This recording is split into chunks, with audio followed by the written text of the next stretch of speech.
दोस्तों, science and technology आज इतना ज्यादा डेवलप कर चुका है कि हम इंसानों के लिए शायद कोई ऐसा काम है जो करना इम्पॉसिबल हो। आज हम लोग चांद से लेकर मंगल ग्रह तक का सफर तय कर रहे हैं, लेकिन आज भी एक ऐसी चीज है जो वैज्ञानिकों के लिए रहस्य का केंद्र बना हुआ है, जिसकी क्षमता का पता करना आज भी वैज्ञानिकों के लिए एक बड़ा टास्क है। और ये चीज कुछ और नहीं बल्कि हमारा दिमाग है। इंसानी दिमाग की संरचना इतनी जटिल होती है कि इसे एक बार में समझना लगभग नामुमकिन है। लेकिन अगर मैं आपसे यह कहूं कि मेरे पास एक ऐसी तकनीक है जिसकी मदद से इस वक्त आपके दिमाग में जो कुछ भी चल रहा है, मैं उसे मीलों दूर बैठे हुए जान सकता हूं। और इतना ही नहीं, मैं केवल अपनी आवाज के द्वारा आपके थॉट्स को इन्फ्लुएंस भी कर सकता हूं। तो क्या आप मेरी इस बात पर यकीन करेंगे? क्या हुआ, हैरान हो गए? शायद कुछ लोग मेरी बात का यकीन करेंगे और कुछ नहीं भी करेंगे। तो आपकी जानकारी के लिए बता दूं कि इंसानी दिमाग को पढ़ना और मीलों दूर बैठे किसी भी इंसान के भी दिमाग को इन्फ्लुएंस करना, यह सब पॉसिबल है। दोस्तों, यह सब पुराने समय की बात है, जब लोगों को लगता था कि किसी और के मन को पढ़ना नामुमकिन है और लोग टेलीपैथी जैसी चीज पर यकीन नहीं करते थे। लेकिन आज के समय में यह सब करना पॉसिबल है। आज आप सही ट्रेनिंग और गाइडेंस के द्वारा हजारों मील दूर बैठे किसी व्यक्ति के मन को आसानी से पढ़ सकते हैं। यहां तक कि बिना किसी साधन के आप अपने मन की बात भी उन तक पहुंचा सकते हैं। बस ऐसा करने के लिए आपको माइंड रीडिंग टेक्निक को सीखना होगा और एक प्रॉपर ट्रेनिंग लेनी होगी। अगर आप भी इस तरह के काम करने में दिलचस्पी रखते हैं तो आपको चिंता करने की कोई जरूरत नहीं है, क्योंकि आपको ये ट्रेनिंग हम देंगे, वो भी अपने आज के शो में। अगर आप इस शो में बताए गए ट्रिक्स एंड टिप्स को अच्छे तरीके से अपनी लाइफ में इंप्लीमेंट करते हैं तो मुझे पूरा विश्वास है कि आप भी माइंड रीडिंग सीख पाएंगे और तमाम तरह के माइंड रीडिंग एक्ट परफॉर्म करके लोगों के बीच में अटेंशन भी पा सकते हैं। वैसे माइंड रीडिंग सुनने में जितना फैसिनेटिंग लगता है, ये उससे कहीं ज्यादा इंटरेस्टिंग है। माइंड रीडिंग की ये तकनीक बिल्कुल किसी मोबाइल नेटवर्क की तरह काम करती है, जहां दो दिमाग किसी तार से तो नहीं जुड़े हैं, मगर फिर भी हम एक दूसरे के साथ कनेक्ट हो सकते हैं, जिसके मदद से हम एक दूसरे के मन की बातों को पढ़ सकते हैं। तो अगर आप भी एक्साइटेड हैं दूसरों के मन को पढ़ने के लिए और उन्हें अपने मन की बात बताने के लिए, तो इत्मीनान से बैठ जाइए और बने रहें हमारे साथ शो के अंत तक। जब कभी भी बात माइंड रीडिंग की आती है तो हमारे मन में सबसे पहला सवाल आता है कि क्या सचमुच माइंड रीडिंग पॉसिबल है? ज्यादातर लोगों को ये बातें सिर्फ एक कहानी और किताबों तक अच्छी लगती है, जबकि हकीकत में आज बहुत सारे माइंड रीडर हमारे सामने एग्जाम्पल के तौर पर मौजूद हैं, जो न सिर्फ लोगों के मन को पढ़ते हैं बल्कि लाइव टीवी शो में परफॉर्म भी करते हैं। आखिर ये सब कैसे पॉसिबल है और क्या है इसके पीछे का साइंस? चलिए जानते हैं। लेकिन उससे पहले ये जानते हैं, क्या सच में माइंड रीडिंग पॉसिबल है? अगर हां, तो फिर कैसे? रवि अपने कॉलेज का टॉपर स्टूडेंट था। उसे 12वीं के बाद ही न्यूरोसाइंस और साइकोलॉजी में इंटरेस्ट था, इसलिए अपना ग्रेजुएशन कंप्लीट करने के बाद रवि माइंड रीडिंग सीखने के लिए इंडिया के बेस्ट माइंड स्कोप इंस्टीट्यूट में अपना दाखिला कराता है। आज उसकी कॉलेज का पहला दिन था। सारे बच्चे ऑडिटोरियम में बैठे हुए थे। यहां स्टेज पर डॉक्टर पंकज मेहता आज उन्हें माइंड रीडिंग के बेसिक के बारे में बताने वाले थे। वहां मौजूद सारे स्टूडेंट काफी ज्यादा एक्साइटेड थे, क्योंकि उन सभी को माइंड रीडिंग बहुत पसंद था। स्टेज पर आते ही डॉक्टर मेहता ने माइक लेते हुए कहा, डियर स्टूडेंट्स, आज आप सभी एक ऐसी चीज सीखने के लिए आए हुए हैं जिसे हमारा साइंस पूरी तरीके से नहीं मानता है। तमाम वैज्ञानिकों को लगता है कि बिना किसी मीडिएटर के एक दूसरे के मन में मैसेज भेजना या रिसीव करना नामुमकिन है। लेकिन हम सभी के बीच में ऐसे बहुत सारे एग्जाम्पल्स मौजूद हैं जो आप सभी ने कभी ना कभी ये जरूर अनुभव किया होगा। जैसे कभी किसी व्यक्ति से बात करते वक्त सामने वाला व्यक्ति क्या बोलने वाला है आप ये पहले ही जान जाते हैं, या फिर आप कुछ कहते हैं तो सामने वाला भी चौंक कर आपसे कहता है, मैं भी अभी यही बात बोलने वाला था। और ये केवल आपके साथ नहीं बल्कि हम सभी के साथ होता है। सारे बच्चे बड़ी खामोशी से डॉक्टर मेहता की बातें सुन रहे थे। रवि के लिए क्लास किसी ड्रीम क्लास से कम नहीं थी। डॉक्टर मेहता स्टूडेंट को अलग अलग माइंड रीडिंग के एग्जाम्पल बताते हैं। जैसे आप सभी ने वो एक पुरानी कहावत तो सुनी होगी, नाम लेते शैतान हाजिर। दरअसल ये कहावत कुछ और नहीं बल्कि माइंड रीडिंग का ही एक पार्ट है, जिसमें हम जिस किसी व्यक्ति को याद करते हैं तो हमारे दिमाग से निकलने वाले सिग्नल उस व्यक्ति तक पहुंच रहे होते हैं, जिसके बाद या तो वह व्यक्ति हमारे सामने हाजिर हो जाता है या फिर अचानक से उसका फोन आ जाता है। यानी कि आपके बिना बताए भी वो व्यक्ति ये बात जान जाता है कि आप क्या बोलने वाले थे। तो मुझे लगता है कि माइंड रीडिंग पॉसिबल है। इस बात पर तो आप सभी को यकीन हो गया होगा। डॉक्टर मेहता के सवाल पर ऑडिटोरियम में बैठे सारे स्टूडेंट्स एक साथ कहते हैं। उसके बाद डॉक्टर मेहता स्टूडेंट से कहते हैं, अब अगर आप सब में किसी को कोई सवाल पूछना है तो आप मुझसे पूछ सकते हैं, क्योंकि ये वो सब्जेक्ट है जिसमें अगर पूरा ध्यान ना दिया जाए या दिमाग में किसी तरह का कोई भी डाउट रह जाए तो आप माइंड रीडिंग नहीं सीख पाएंगे।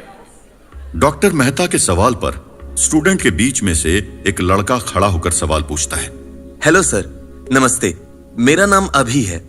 आपने अभी जो भी बातें हम सभी को बताई, इसमें मुझे इतना तो यकीन हो गया है कि माइंड रीडिंग होती है, लेकिन क्या आप मुझे कोई साइंटिफिक एक्सपेरिमेंट के बारे में बता सकते हैं जिससे मुझे ये पता चल सके कि वाकई में किसी ने माइंड रीडिंग को परफॉर्म किया है? अभी का पूरा नाम अभिषेक था। अभिषेक के सवाल पर डॉक्टर मेहता मुस्कुराते हुए कहते हैं, अभी नाम बताया ना तुमने? जी सर। ठीक है, बैठ जाओ। तो देखिए, बात अगर साइंटिफिकली प्रूफ की जाए या किसी एक्सपेरिमेंट की, तो वैज्ञानिकों ने कई प्रयोग के द्वारा इस बात को प्रूफ भी किया है। जैसे एक मशहूर वैज्ञानिक मार्क ट्वेन ने एक बार एक प्रयोग किया था, जिसमें उन्होंने अपने एक दोस्त को एक लेटर लिखा, जिसमें उन्होंने कुछ सवाल लिखे और उस लेटर को लिफाफे में डालकर भेजने की बजाय फाड़कर फेंक दिया। कुछ दिन बाद उनके फ्रेंड की तरफ से एक लेटर आया, जिसमें उनके फ्रेंड ने उन सभी क्वेश्चंस के आंसर लिखे थे जो मार्क ट्वेन ने लिखकर फाड़ दिया था। हालांकि कुछ लोग इसे महज एक संजोग मानते हैं, लेकिन वो लोग जो बरसों से इन चीजों पर प्रयोग करते आ रहे हैं, उनके लिए ये कोई संजोग नहीं बल्कि एक तरह की सिद्धि है, जो कठिन तपस्या और निरंतर प्रयास से हासिल की जा सकती है।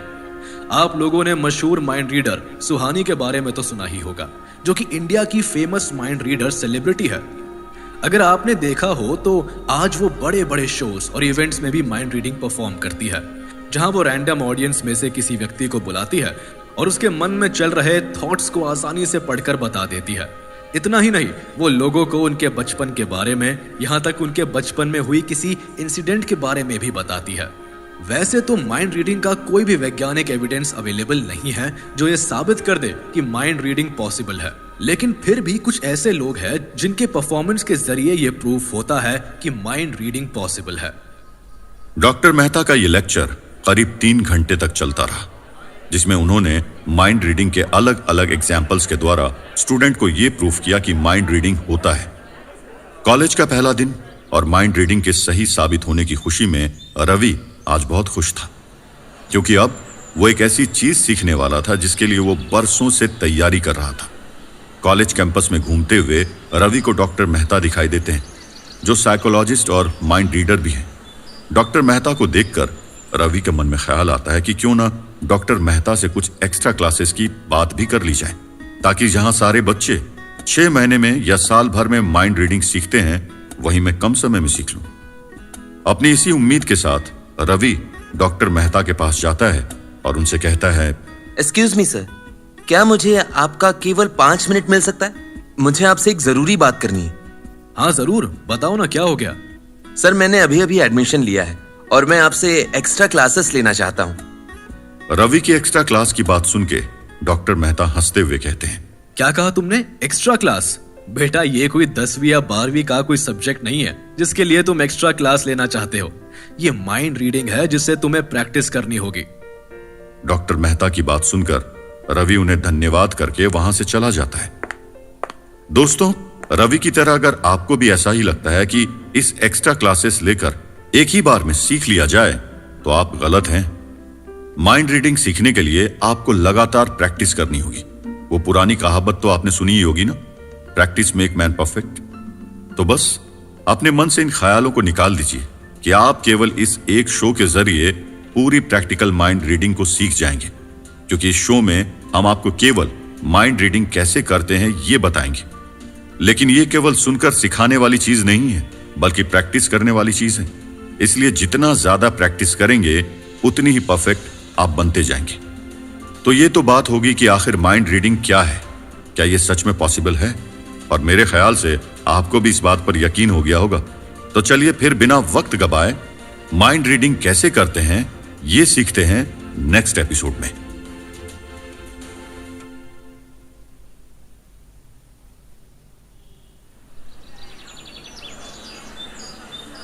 कॉलेज का दूसरा दिन।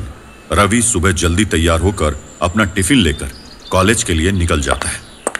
आज वो काफी एक्साइटेड था क्योंकि आज उसे माइंड रीडिंग का असली लेक्चर मिलने वाला था। वैसे अगर मैं गलत नहीं हूं तो एक्साइटेड आप भी हैं, है ना? खैर, होना भी चाहिए, क्योंकि आप किसी चीज को सीखने के लिए जितना ज्यादा एक्साइटेड रहते हैं आप उस चीज को उतनी परफेक्ट तरीके से सीख पाते हैं। और ये बात मैं नहीं, माइंड रीडिंग लेक्चर में बताई जाएगी, इसलिए आगे के लेक्चर को थोड़ा ध्यान से सुनिएगा।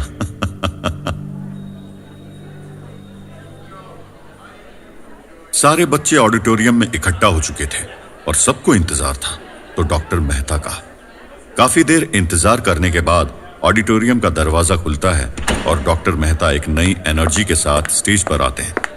स्टेज पर आते ही डॉक्टर मेहता माइक लेकर स्टूडेंट से कहते हैं, डियर स्टूडेंट्स, कल हमने माइंड रीडिंग के बारे में अच्छी तरीके से जाना। इसके साथ हमने बहुत सारे एग्जाम्पल्स की भी बात की। आज हम जानेंगे कि माइंड रीडिंग आखिर कैसे करते हैं और इसे परफॉर्म करने के लिए हमें क्या कुछ करना चाहिए। तो क्या आप सभी तैयार हैं? डॉक्टर मेहता के सवाल पर सारे स्टूडेंट एक साथ जोर से हामी ही भरते हुए बोले, हाँ, हम तैयार हैं। बहुत बढ़िया। मुझे पूरी क्लास में इसी तरह की एनर्जी चाहिए। अगर आप सभी इसी उत्साह और एनर्जी के साथ माइंड रीडिंग को सीखेंगे तो मेरा दावा है कि आप इंडिया के टॉप के माइंड रीडर बन पाएंगे। अब अगली पड़ाव पर हम बात करेंगे माइंड रीडिंग होता कैसे है। तो देखो, जिस तरह एक फोन से हम दूसरे फोन पर कॉल या मैसेज करते हैं, ठीक इसी तरह हम एक दिमाग में चल रही चीजों को दूसरे दिमाग के अंदर भेजते या रिसीव करते हैं। डॉक्टर मेहता की इस बात को सुनकर ऑडिटोरियम में बैठे स्टूडेंट के बीच में एक लड़की खड़ी होकर सवाल पूछती है, सर, मैं रिया। जैसा कि अभी अभी आपने मोबाइल फोन के एग्जाम्पल से बताया कि हम एक दूसरे के मन में बातें भेज या रिसीव कर सकते हैं, लेकिन मुझे ये समझ नहीं आ रहा है कि मोबाइल फोन तो एक दूसरे के साथ इंटरनेट के द्वारा जुड़े हैं, तो क्या हमारा दिमाग भी एक दूसरे के साथ किसी नेटवर्क से जुड़ा है? बिल्कुल रिया, तुमने बिल्कुल ठीक पहचाना। जिस तरह दो मोबाइल को जोड़ने के लिए नेटवर्क की जरूरत होती है, ठीक वैसे ही दो दिमाग को जोड़ने के लिए एक वर्चुअल एनर्जी की आवश्यकता होती है। वैसे तो इसके बारे में साइंटिस्ट यकीन नहीं करते, लेकिन अगर आप पुराने युग के ऋषियों के बारे में पढ़ेंगे तो आप जान पाएंगे कि ऐसे बहुत सारे लोग थे जिनके पास ऐसी शक्तियां थी। सच कहूं तो माइंड रीडिंग जितना विज्ञान से जुड़ा है उतना ही अध्यात्म से भी जुड़ा है। और अध्यात्म के बारे में कहा जाता है कि जहां पर विज्ञान समाप्त होता है वहीं से अध्यात्म का जन्म होता है, यानी जो विज्ञान से भी परे है। और हम सभी आज विज्ञान से परे की इस चीज को सीखने वाले हैं। लेकिन ध्यान रखना, आध्यात्मिक चीजें केवल बिलीफ सिस्टम पर ही काम करती है। इसलिए माइंड रीडिंग सीखने के लिए आपको एक स्ट्रॉन्ग बिलीफ सिस्टम डेवलप करना होगा। डॉक्टर मेहता की बात अभी पूरी नहीं हुई थी कि स्टूडेंट के बीच में से एक लड़का उठकर सवाल पूछता है, सर, यहाँ पर बिलीव से आपका क्या मतलब है? केवल विश्वास या फिर अंधविश्वास? क्योंकि अध्यात्म के बारे में अक्सर कहा जाता है कि ये एक अंधविश्वास है, तो क्या माइंड रीडिंग भी अंधविश्वास है? बिल्कुल नहीं, माइंड रीडिंग कोई अंधविश्वास नहीं, बल्कि ये विश्वास की चीजें हैं। जिस तरह केवल हमारे बिलीव कर लेने से चीजें वास्तविक दुनिया में हमें दिखाई देने लगती है, ठीक उसी तरीके से इस बात पर पूरी तरीके से बिलीव करना कि प्रैक्टिकल माइंड रीडिंग पॉसिबल है, आपको एक माइंड रीडर बनाने में मददगार साबित होगी। इसे और अच्छे से समझने के लिए आप सभी भूत प्रेत का एग्जाम्पल ले सकते हो। कहा जाता है कि भूत प्रेत नहीं होते हैं, लेकिन फिर भी कुछ लोगों को भूत प्रेत दिखाई देते हैं। ये उनके मन का वहम, यानी उनका अपना स्ट्रॉन्ग बिलीफ सिस्टम है जो उन्हें ऐसा यकीन करने पर फोर्स करता है। डॉक्टर मेहता का जवाब सुनने के बाद अनुज दोबारा से अपना सवाल पूछता है, थैंक यू सर, लेकिन क्या आप मुझे बता सकते हैं कि आखिर एक मन से दूसरे मन में थॉट्स किस तरह ट्रांसफर होते हैं? बिल्कुल, मैं भी इसी पॉइंट पर आ रहा था। जब आप ब्रेन के बारे में पढ़ेंगे तो आप जान पाएंगे कि आखिर ब्रेन वर्किंग कैपेसिटी कितनी स्ट्रांग है। हमारा ब्रेन एक वक्त पर 1000 काम करने में माहिर है, दरअसल हमारे शरीर में दो तरह का दिमाग काम करता है, एक कॉन्शियस ब्रेन और दूसरा सबकॉन्शियस ब्रेन। सबकॉन्शियस ब्रेन वो होता है जिसे हम रेगुलेट करते हैं, जबकि सबकॉन्शियस ब्रेन वो है जो हमारे बॉडी के एक एक पार्ट के साथ हमारे आसपास के एनवायरनमेंट और उनमें होने वाले हर एक हलचल के लिए रिस्पॉन्सिबल होता है। दोस्तों, अपने सबकॉन्शियस माइंड के बारे में और भी ज्यादा डिटेल्स में जानने के लिए the power of subconscious mind नाम के शो को सुन सकते हैं। डॉक्टर मेहता ने स्टूडेंट को माइंड रीडिंग के बारे में बताते हुए कहा, दरअसल हम जब भी कोई बात सोचते, देखते या करते हैं, तब हमारे सेल्स के अंदर एक एनर्जी पैदा होती है और ये एनर्जी एक तरह की सिग्नल को जनरेट करती है। बस उसी सिग्नल के आधार पर एक माइंड रीडर माइंड को रीड करता है। हमारे मन के फाइनल ग्रंथि में एक रिसेप्टर लगा होता है जो दूसरों के मन में निकलने वाले इन सिग्नल को रिसीव करने का काम करता है। इसे अच्छी तरीके से समझने के लिए आप कानों में आने वाली आवाजों का एग्जाम्पल ले सकते हैं। जिस तरह आवाज हमें दिखाई नहीं देती, लेकिन फिर भी हमें उसे सुन और महसूस कर सकते हैं, ठीक उसी तरह दूसरों के मन से निकलने वाले सिग्नल्स को हम देख नहीं सकते, लेकिन एक स्ट्रॉन्ग प्रैक्टिस के आधार पर हम उन सिग्नल्स को रीड कर सकते हैं। अपनी इतनी बात समझाने के बाद डॉक्टर मेहता ने बच्चों से पूछा, क्या आप सभी को यहाँ तक मेरी बात समझ में आई?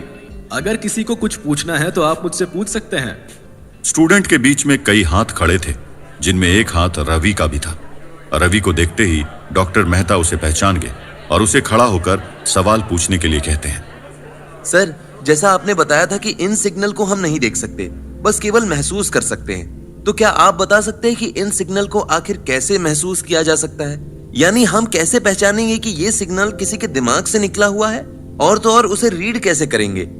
रवि का ये सवाल डॉक्टर मेहता को बहुत पसंद आता है। वो रवि को शाबाशी देते हुए बैठने के लिए कहते हैं और उसके सवालों का जवाब देते हुए कहते हैं, देखो, दिमाग से निकलने वाले ये सिग्नल्स को भी ठीक उसी तरह से रीड किया जाता है जैसे हम इंसान के चेहरे को देखकर उसके हाव भाव का पता लगाते हैं। उस वक्त उसके चेहरे के हाव भाव हमें एक तरह का सिग्नल देते हैं, जिसके आधार पर हम उनके मानसिक स्थिति को आसानी से जान पाते हैं। लेकिन ये प्रोसेस माइंड रीडिंग का एक बहुत ही छोटा सा एग्जाम्पल है, जबकि माइंड रीडिंग इससे कहीं अलग और बहुत बड़ा है। जैसे जैसे आप माइंड रीडिंग को प्रैक्टिस करते हैं, वैसे वैसे आप मन से निकलने वाले सिग्नल को पहचानने और रीड करना सीख जाते हैं। अगर आप कभी साइकियाट्रिस्ट या साइकोलॉजिस्ट के पास गए होंगे तो आपको पता होगा कि वह लोग इंसान की बॉडी लैंग्वेज और बात करने के तौर तरीकों के आधार पर उनके मन में चल रही बातों को, तकलीफों का पता कर लेते हैं। ठीक उसी तरह जब एक प्रोफेशनल माइंड रीडर एक लंबी प्रैक्टिस के बाद मन रीड करता है, तो वो भी मन से निकलने वाले सिग्नल्स को आसानी से रिसीव करके रीड कर लेता है। दोस्तों, डॉक्टर मेहता के इस लेक्चर से इतना तो क्लियर था कि हमारे मन में एक रिसेप्टर होता है जो सामने वाले की मन से निकलने वाले मैसेज को रिसीव करके हमें उनके मन में चल रहे थॉट को रीड करने में मदद करता है। लेकिन अभी भी हमने मन को रीड कैसे करें इसके बारे में नहीं सीखा है। जितनी बेचैनी आपके मन में इस सवाल को लेकर है, इतनी ही रवि के मन में भी था, क्योंकि रवि का बचपन से सपना था कि वो एक बड़ा माइंड रीडर बने। तो चलिए अपने अगले एपिसोड में चलते हैं, जहां आप सीखेंगे माइंड रीडिंग का पहला स्टेप।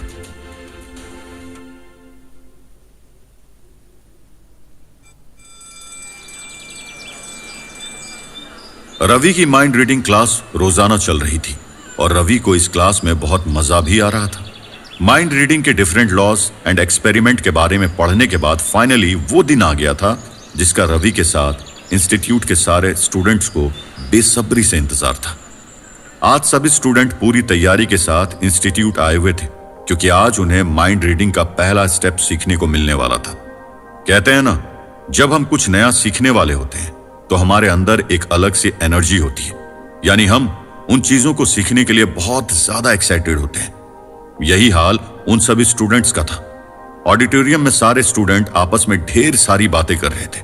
लोग एक दूसरे से माइंड रीडिंग का कैसे उपयोग करने वाले हैं और किस तरह अपनी लाइफ को बदलने वाले हैं, इन सभी विषय पर बात कर रहे हैं। स्टूडेंट के शोर गुल के बीच में दरवाजा खुलने की आवाज आती है और सारे स्टूडेंट एकदम से शांत हो जाते हैं। आज डॉक्टर मेहता के साथ एक लेडी भी आई थी। स्टेज पर पहुंचकर डॉक्टर मेहता माइक को हाथ में लेते हुए कहते हैं, Dear students, meet Miss Sunita Bhattacharya, a great mentalist and a psychotherapist. आप लोगों की माइंड रीडिंग के आगे की क्लास मिस भट्टाचार्य लेंगे। तो students please cooperate. Doctor Mehta का इंट्रोडक्शन करके ऑडिटोरियम के बाहर चले जाते हैं और इधर सारे बच्चे के साथ बातचीत करने में लग जाते हैं। 35 साल की मिस भट्टाचार्य कई जगह पर माइंड रीडिंग एक्ट को परफॉर्म किया करती है और बच्चों को माइंड रीडिंग सिखाया भी करती है। मिस भट्टाचार्य जी की नॉलेज और माइंड रीडिंग जितनी कमाल की थी, उतनी ही कमाल उनकी बातें थी। यानी अगर एक बार कोई उनसे बात कर ले तो वह आसानी से उनकी बातों में आ सकता है। मिस भट्टाचार्य अपने इंट्रोडक्शन के बाद बच्चों को माइंड रीडिंग के बारे में सिखाना स्टार्ट करती है। डियर स्टूडेंट्स, मुझे मालूम है कि आप सभी माइंड रीडिंग सीखने के लिए बहुत ज्यादा एक्साइटेड होंगे। इसलिए प्रैक्टिकल माइंड रीडिंग सीखने से पहले आपको ये जानना होगा कि माइंड रीडिंग करने से पहले हमें किन बातों का ध्यान रखना होगा और आखिर माइंड रीडिंग को कहां पर परफॉर्म किया जा सकता है। स्टूडेंट्स, आप आज जो सीखने जा रहे हैं उसके लिए सबसे जरूरी है कंसंट्रेशन एंड पेशेंस। जिन भी स्टूडेंट्स के पास ये दो चीजें नहीं है वो माइंड रीडिंग नहीं सीख सकते। इसलिए आप सभी के पास एक स्ट्रॉन्ग कंसंट्रेशन और पेशेंस होना चाहिए, क्योंकि माइंड रीडिंग कोई थियोरेटिकल चीज नहीं है जिन्हें आप याद करके सीख जाएंगे, बल्कि ये प्रैक्टिस करने वाली चीज है। अब कुछ लोग माइंड रीडिंग कुछ ही महीनों में सीख लेते हैं, तो वहीं कुछ लोग सालों साल तक माइंड रीडिंग नहीं सीख पाते हैं। ऐसे में आपके सीखने की क्षमता केवल और केवल आपके कंसंट्रेशन और पेशेंस के ऊपर डिपेंड करता है कि आप चीजों को कितने बारीकी से सीखते और समझते हैं। तो क्या आप सभी पूरी तरीके से तैयार हैं माइंड रीडिंग सीखने के लिए? श्रीमती भट्टाचार्य के इस सवाल पर सारे बच्चों ने एक साथ जवाब दिया। यस मैम, हम तैयार हैं। ओके, तो माइंड रीडिंग के सबसे पहले स्टेप में हम मन को कंट्रोल करना सीखेंगे, क्योंकि बिना कंट्रोल किए हम किसी एक चीज पर फोकस नहीं कर पाएंगे। ऐसे में आपको अपने मन में आने वाले सभी थॉट्स को रोकना होगा ताकि आप केवल एक पर्टिकुलर चीज के ऊपर फोकस कर पाएं। ऐसा करने के लिए आप सभी बिल्कुल शांत अवस्था में बैठ जाइए और अपना पूरा ध्यान अपनी सांसों के ऊपर लगाइए। शुरुआत में ये काम थोड़ा मुश्किल हो सकता है, लेकिन धीरे धीरे आप अपनी सांसों की गति और उससे आने वाली आवाज को महसूस कर पाएंगे। जैसे जैसे मिस भट्टाचार्य बच्चों को कंसंट्रेशन के बारे में सिखा रही थी, वैसे वैसे बच्चे उसे प्रैक्टिस भी कर रहे थे। दोस्तों, अगर आप भी अपने मन को कंट्रोल करना चाहते हैं और अपनी कंसंट्रेशन पावर को इंप्रूव करना चाहते हैं, तो आप हमारी कंसंट्रेशन और इमोशन कंट्रोल के ऊपर बने शो सुन सकते हैं, जिनकी मदद से न सिर्फ आप अपने कंसंट्रेशन पावर को डेवलप कर पाएंगे, बल्कि आप अपने मन में आने वाले तमाम ख्यालों को भी आसानी से रोक पाएंगे, जो माइंड रीडिंग के लिए बहुत जरूरी है। सभी बच्चों को अगले एक हफ्ते तक mind concentration and emotion control के ऊपर लेक्चर देती है और उन्हें सही तरीके से फोकस करना सिखाती है। करीब एक हफ्ते की लगातार कड़ी मेहनत के बाद लगभग सभी बच्चे मन को कंट्रोल करना और कंसंट्रेशन के साथ किसी एक चीज पर फोकस करना सीख चुके थे। अब बारी थी माइंड रीडिंग की अगले स्टेप की। कुछ बच्चे अभी भी ऐसे थे जिन्हें कंसंट्रेट करने में दिक्कत आ रही थी। उन्होंने जब मिस भट्टाचार्य से इस बारे में बात की तो मिस भट्टाचार्य ने उन्हें लगातार मेडिटेशन एंड इमोशन कंट्रोल की प्रैक्टिस करने के लिए कहा। क्योंकि रवि माइंड रीडिंग के लिए बहुत ज्यादा एक्साइटेड था, इसलिए उसने आसानी से अपने मन के ऊपर कंट्रोल करना सीख लिया था और उसका अपने इमोशंस के ऊपर भी अच्छा कंट्रोल भी था। ऐसे में उसे इंतजार था अगले लेक्चर का, जहां उन्हें स्टेप नंबर 2 सिखाया जाने वाला था। 15 दिन के इंतजार के बाद आखिरकार स्टेप नंबर 2 का दिन आ ही जाता है। मिस भट्टाचार्य स्टेज पर आकर बच्चों से कहती है, डियर स्टूडेंट्स, कंग्रेचुलेशंस, आप सभी ने माइंड रीडिंग के पहले स्टेप को सक्सेसफुली पार कर लिया है। मुझे खुशी है कि आप लोग अपने मन, अपने इमोशंस के ऊपर पूरे तरीके से कंट्रोल कर सकते हैं। अब मैं आपको माइंड रीडिंग के स्टेप नंबर 2 के बारे में सिखाने जा रही हूं, लेकिन उससे पहले आप सभी को यह जानना बहुत जरूरी है कि माइंड रीडिंग कितनी तरह के होते हैं। स्टूडेंट्स, माइंड रीडिंग 2 तरह से परफॉर्म की जाती है, जिसमें पहला आता है कॉन्टैक्ट माइंड रीडिंग और दूसरा टेलीपैथी और डिस्टेंस माइंड रीडिंग। अगर बात करें कॉन्टेक्ट माइंड रीडिंग की, तो इसमें दिमाग से निकलने वाली सिग्नल्स को दूसरे दिमाग में रिसीव करने के लिए दोनों के बीच एक फिजिकल कांटेक्ट होना बहुत जरूरी है। जब तक दोनों फिजिकली एक दूसरे के साथ कनेक्टेड ना हो, तब तक कॉन्टेक्ट माइंड रीडिंग परफॉर्म नहीं किया जा सकता है। अब बात करते हैं दूसरे माइंड रीडिंग की, जो है टेलीपैथी।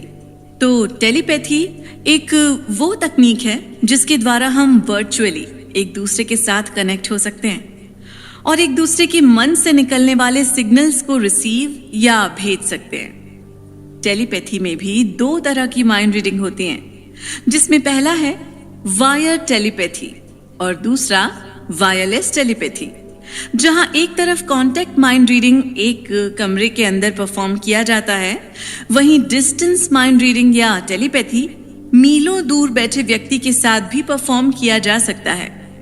क्या आप सभी को यहां तक समझ में आया? अगर किसी का कोई सवाल है तो वो पूछ सकता है।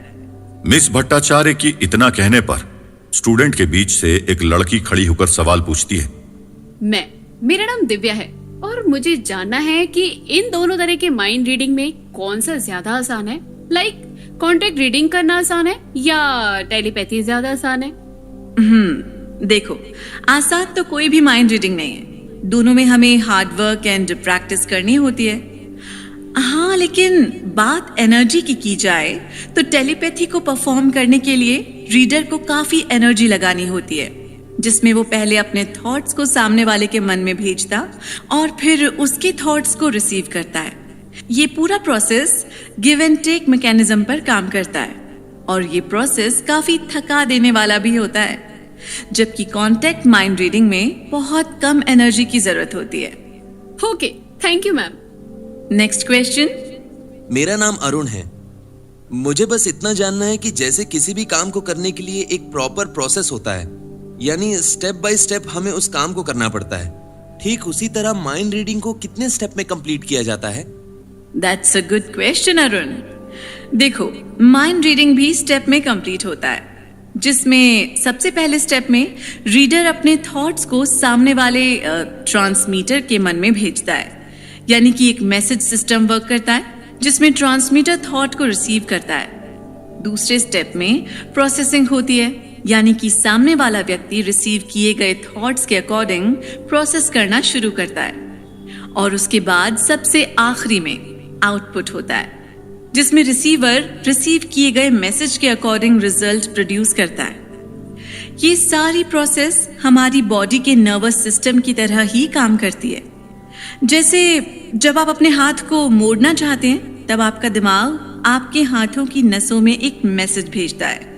हमारी पूरी बॉडी में अलग अलग जगह पर टेलीपैथिक मसल्स भी मौजूद होती हैं, जो ब्रेन से निकलने वाले मैसेज को रिसीव करके एक्शन प्रोड्यूस करती हैं। जब ब्रेन का मैसेज हाथ की टेलीपैथिक नर्व्स तक जाती है और फिर वो हाथों की मसल्स को मुड़ने का ऑर्डर देती हैं, जिसके हिसाब से हाथ बीच से मुड़ जाता है। अरुण को अपने सवाल का जवाब मिलते ही वो थैंक यू कह के बैठ जाता है और अब बारी थी रवि की। रवि खड़ा होकर मिस भट्टाचार्य से सवाल पूछता है। मैम, जैसा कि अभी आपने बताया कि हमारी पूरी बॉडी में टेलीपैथिक नर्व्स पाई जाती हैं, जिनके द्वारा वो ब्रेन से निकलने वाले मैसेज को रिसीव करके बॉडी में एक्शन प्रोड्यूस करते हैं। तो क्या आप बता सकती हैं कि माइंड रीडिंग के लिए हमारी बॉडी का कौन सा पर्टिकुलर अंग रिस्पॉन्सिबल होता है, जहां हम ब्रेन से निकलने वाले सिग्नल को महसूस कर सकते हैं? देखो रवि, एज सच तो कोई खास बॉडी ऑर्गन इस चीज के लिए रिस्पॉन्सिबल नहीं होता, लेकिन जब हम कॉन्टेक्ट माइंड रीडिंग करते हैं तो हमारे हाथ की उंगलियां ब्रेन से निकलने वाले सिग्नल्स को रीड करने में हमारी बहुत मदद करती हैं। माइंड रीडर का मानना है कि हमारी उंगलियों के अंतिम छोर पर दिमाग की जैसी संरचना बनी होती है, जिसे हमारी बॉडी का सबसे आखिरी छोर भी कहते हैं, और हमारे दिमाग से निकलने वाली सिग्नल हमारी उंगलियों के आखिरी छोर से होते हुए बाहर की ओर जाती हैं। ब्रेन से निकलने वाले सिग्नल तब तक एक नर्व से दूसरे नर्व्स की ओर मूव करते रहते हैं जब तक उन्हें सही रिस्पॉन्स न मिल जाए। ब्रेन से निकलने वाली सिग्नल एक एनर्जी फॉर्म में कन्वर्ट होकर पूरी बॉडी के थ्रू मूव करते हैं, जिनकी वजह से हमारे पल्स में फ्लक्चुएशन भी देखने को मिलता है। यही वजह है कि जब हम झूठ बोलने वाली मशीन का उपयोग किसी इंसान के ऊपर करते हैं तो वो हमारी नर्व्स में होने वाले फ्लक्चुएशन को नोट करके सच या झूठ का पता कर पाती है। ये सब कुछ इसी सिस्टम पर बेस्ड है। जहां हम अपने मन में अगर झूठ सोच भी रहे हों तो उसका असर हमारी पूरी बॉडी के फंक्शन पर दिखने लगता है। Thank you ma'am. तो दोस्तों, देखा किस तरह से हमारी ब्रेन से निकलने वाली सिग्नल हमारी पूरी बॉडी में ट्रेवल करते हैं और वो एक बॉडी से दूसरे बॉडी में भी मूव करते हैं। यानी कि ब्रेन से निकलने वाले सिग्नल और उनके वर्किंग प्रोसेस को आप अच्छी तरीके से जान चुके हैं।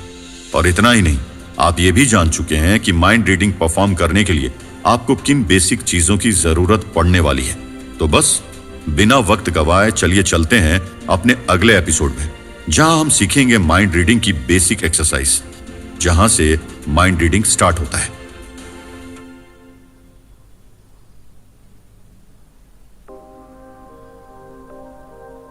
माइंड रीडिंग का आज मेन क्लास था, यानी आज से सभी स्टूडेंट्स को माइंड रीडिंग करना सिखाया जाने वाला था। सारे स्टूडेंट बिल्कुल आप ही की तरह एक्साइटेड थे, क्योंकि उन्हें भी कुछ नया सीखने को मिलने वाला था। वैसे माइंड रीडिंग सीखने से पहले यह बताइए कि आप माइंड रीडिंग का प्रयोग कहां करने वाले हैं। मिस भट्टाचार्य ऑडिटोरियम स्टेज पर आकर स्टूडेंट से कहती है, स्टूडेंट्स, माइंड रीडिंग को कभी भी अकेले में परफॉर्म नहीं किया जा सकता है। इसके लिए आपको एक मित्र या साथी की जरूरत होगी। इसलिए आप सभी अपने अपने बेस्ट फ्रेंड के साथ ग्रुप बना लीजिए और पूरे ऑडिटोरियम में पिन ड्रॉप साइलेंस बना लीजिए, क्योंकि माइंड रीडिंग को केवल शांत जगह पर ही परफॉर्म किया जा सकता है।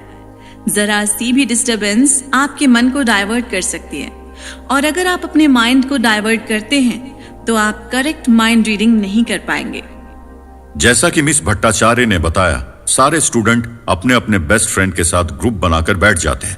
अब मिस भट्टाचार्य उन्हें माइंड रीडिंग की तकनीक सिखाते हुए कहती है, माइंड ट्रेनिंग की एक्सरसाइज में सबसे पहले एक्सरसाइज आता है अपने मन को स्टेबल एंड कंट्रोल करना।